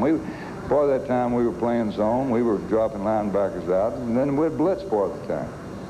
Question over here, Coach, in the back to your left.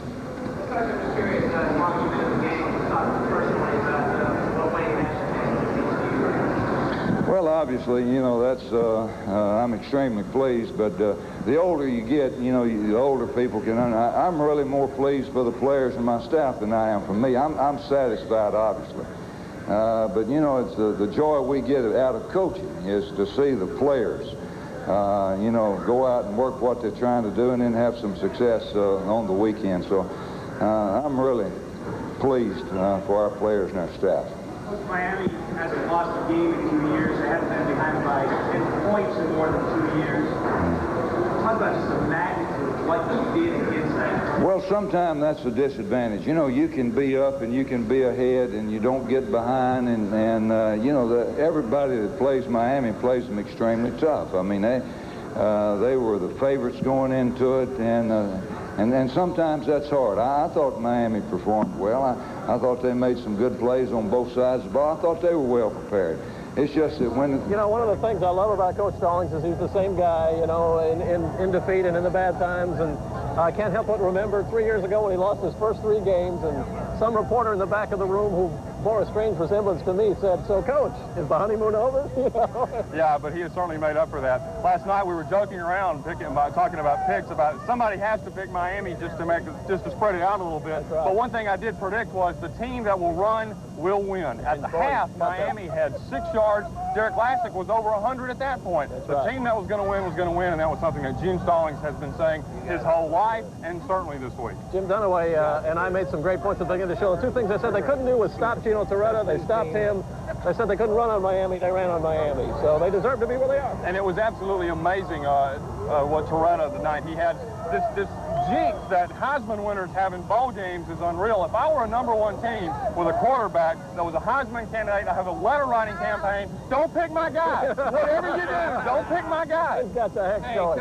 Mark Joyella covered the Alabama Crimson Tide yesterday. It's a piece we wanted to run last night, and that didn't work out, but it's something that kind of puts the whole thing in perspective for the players. That's right, Ken. Obviously, this is a very special team on the gridiron, but there is also another side to these guys. Yesterday, the day before the big game, they took time out to visit some children right here in New Orleans.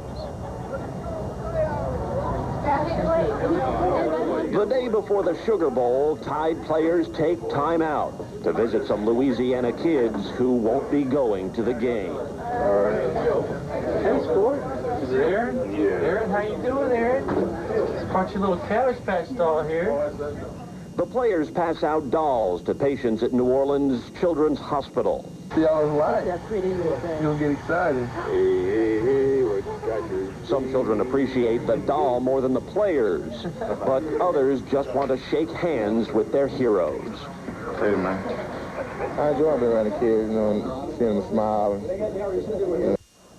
34-13 the final, and you talk about highlights in this ball game, Mike. I mean, we've got, where do you start? Well, we were sitting up there after the first quarter, and we said, we got enough right now to fill up a highlight package. And we've got about enough to fill up 3 minutes right now. So let's go ahead and get that tape jumping. I'll tell you, the Tide, what do you think the Tide fans tonight out now? 5-2 maybe? So, and they were boisterous. That's right. And I'll tell you, so too were the fans encouraging Gene Stallings coming out of the field today. First quarter, a battle of the foots. First, freshman Michael Proctor of Bama, 19-yarder, a 23-yarder in the second quarter. Then Dane Pruitt, what, a 49-yarder? Yeah, and he had room to spare. This one easily could have gone for maybe 55 yards. And Dane, he took 2 tonight, and a lot of people said he might not be able to handle the pressure, but he did.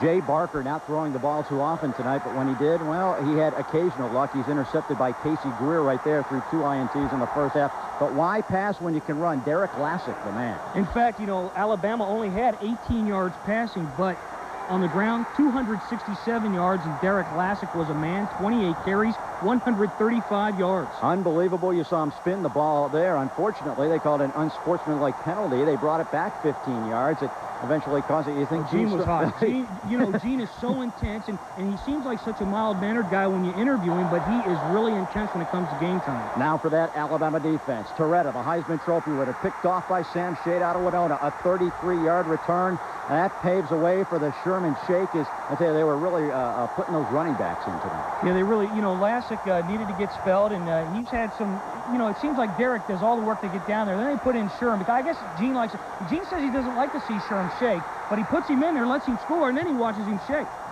Third quarter now with a score 13-6. Bama is going to break out. 4 turnovers lead to 21 points. Derek Lassick scores. Oh, Martha. It's a heart attack. It's the big one. Hey. And look at his legs. They're going to fibrillate. Look at him. He's shaking. Look at him. It's the Fred Sanford deal. 20-6 Bama at that point. Moments later, George Teague. What a night. He picks off Toretta 31 yards, 27-6. Well, Teague is, he's a leader, and he's a captain, and he's a senior, and he's going out on top, and that was a huge play. The first 2 possessions of the second half for Miami ended in 2 interceptions. George Teague getting 1 for a touchdown return right here. That was 4 times this season, Rick. Alabama has returned interceptions for touchdowns, and here's one of the bigger ones of the year. Okay, we mentioned number 13, George Teague, the interception. Here's the play of the night. Toretta goes long. He hits Lamar Thomas here. Looks as if he's gone, and then what happens, Mike? This is unbelievable. Watch Teague. He never quits on this play. He catches him at the 10 and simply takes the ball away from him. That had to be the play of the game, although it didn't even count. But it's still the play of the game. Alabama was offsides on the play, so that play never did figure into the ball game. But look at Teague. He's so pleased. And then they go to the full house backfield, Rick, and of course it's Lassick again who gets the call, his second touchdown of the night. I mentioned his numbers once again. 28 carries, 135 net yards. His longest was 25 yards, 2 touchdowns. There you see him with his buddy Prince. All the guys on the sideline mugging for the camera. And I'll tell you, Rick, with good reason, too. 34-13, a final score, and a national championship. All right, let's widen out the camera. We got the big horses, the bookends. It's not Curry and Copeland. It's Chris Mangum. And there's Chris over here and John Walters. Johnny, I tell you, a hard-hitting game, and it turned in your favor. You got to like that. Yeah, it was a physical game for sure, but we're so excited. I mean, we're just excited about winning the game, beating a team like Miami who's, for the past 10 years, been on top of the world, and we just got to beat them off, win 13 straight. So we're really excited about it. The celebration was throughout New Orleans last night due to the New Year's, and I guess you celebrate tonight, huh? Oh, I guess it's our night tonight. I just want to see my mom and dad and give them a big hug, and then we'll see about maybe doing a little celebrating. And not a bad night for a freshman, huh? No. Hey, I'll tell you, I'm just lucky to be here, you know. Thanks a lot, John. Congratulations. Thanks, I appreciate it. All right, on the other side, big Chris Mangum, who had a couple big knocks tonight. Chris, the big thing about it, too, is, Buskey went down. I guess you got a little, did you get a little tight there for a second? I did. We got down close from the goal line a couple times. They put in 2 tights, and I got in. So, it was a real big experience for me getting to get in a game of this magnitude. And, I loved it. There's nothing like it. Did your brother, John, former DB here, tell you anything about Miami, about this, the magnitude of this game? He told me that they were a real good football team, but he told me that once you lined up, they were no different than anybody else. They had to put on their pants one leg at a time, and they showed tonight. They're not unbeatable, and we showed that tonight. Chris, you're just a freshman. You got something to build on. This is a heck of a way to start a career at Alabama. 4 years. No. You got enough fingers for enough rings, I guess. Yeah, we got the 4 years to do it, and we're going to get another one here. Well, congratulations so much, and enjoy this one for a while before you start thinking about another one. Chris Mangum. All right, one of the great names on the Crimson Tide team. I love this name, Victor Lockett. Congratulations, buddy. Yeah, we're happy about this and excited, man. I'm telling you, it has just been a great year and a great season, and we worked hard all year for this, and now it's here. It's such a cliche when your local sportscaster comes up and asks you this, but I'll do it anyway. I mean, how really does it feel? What kind of emotions are you experiencing right now? I mean, you feel like you're on top of the world, and there's nobody that can touch you, and it's just a great feeling, and we'd like to thank God and all our coaches and everything for helping us win this. Victor Lockett, congratulations, and I guess you'll do it again next year. Yeah, we're planning on it. Cannot be defeated. All right. Good going. Have fun tonight. Hey, Ricky, let me get a buddy in here. It's Tank Connerly, the equipment manager. You get a ring, too. Oh, yeah.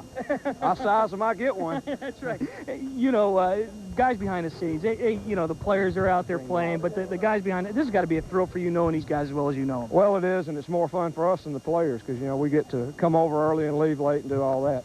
But it's there's nothing compares to this right here. Tank, you've been a good friend. Thanks a lot no for being problem. with us. Not bad for a one-dimensional team. Tank getting that parting shot. Run. Prince Wimbley's already. Get over here. Oh, he's got the way to go. Hey, you know, they love you. You got the threads on tonight, though. You're looking good. Yeah, I'm going to take all this off and put all my Alabama attire on so I can brag a little bit. Where'd you get the lid? That's looking. I got it down in Miami. Did you? Yeah. Was this special for you, Prince, because it was Miami? I mean, certainly it was special because it was a national championship, but did it make it more so because it was Miami? It was very special. Now I got the bragging rights for a whole year, forever, really, because most of the guys I played football with in high school were seniors as well. So I can go back and talk trash to them like they were talking to me before I came here. You were knocked out of bounds a couple times over near the Miami Hurricanes bench. Any words exchanged here? Give us the inside scoop there. Well, they were calling me sorry, you this, you that, you mother. But, you know, I didn't pay them any attention. I just spent the ball like I usually do and just did my little strut. Hey, 18 yards is all this team was able to manage through the air. Did you have any clue at all that you'd score 34 points with just 18 yards passing? Well, we knew the key to this game was our offensive line. And I give them credit. They did all the work, and Derek Lassick ran hard, and Sherman Williams and some of our fullbacks ran hard as well. So they got the job done, and I'm really happy with that. All right, Prince, congratulations. I'm looking at my watch now because I think we've got a few more minutes for some more analysis, but congratulations. Okay. Let me shake your hand again. All right. Prince, congratulations. Prince is a senior, of course, going out on top. There he is. All the Tide fans, they love it. Prince Wimbley from Miami, Florida, and oh, how sweet it is. We're going to toss it back to Scott Richards right now. If we have time left in this very special program, Mikey and I will come back with some more analysis and talk like an issue. Yeah, defensive analysis. Mr. Oliver, Mr. Moore did some fine jobs on both sides of the ball. Let's go back to Scott right now in Birmingham. Give me a real quick off-the-cuff analysis of this. While you guys were in the locker room lining up the interviews, Brenda LeDun had Hootie Ingram out there for an interview, and he said these words: "Now we go back to spring practice and get ready for a repeat." Repeat.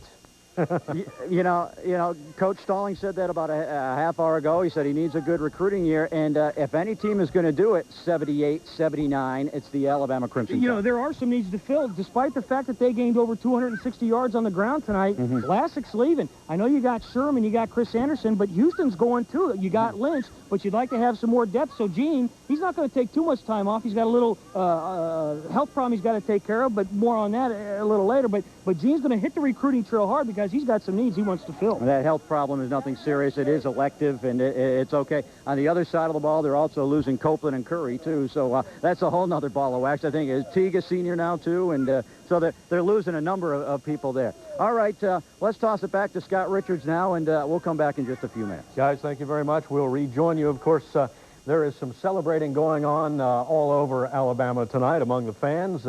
One of those places, I mean, it's not the French Quarter of New Orleans, but the south side of Birmingham is hopping pretty good right now. Victoria McCullough is covering that story for us. Vic? That's right. I love college football. Jeff Spiegel ran a musical look back at Alabama's national championship victory over Miami in the Sugar Bowl.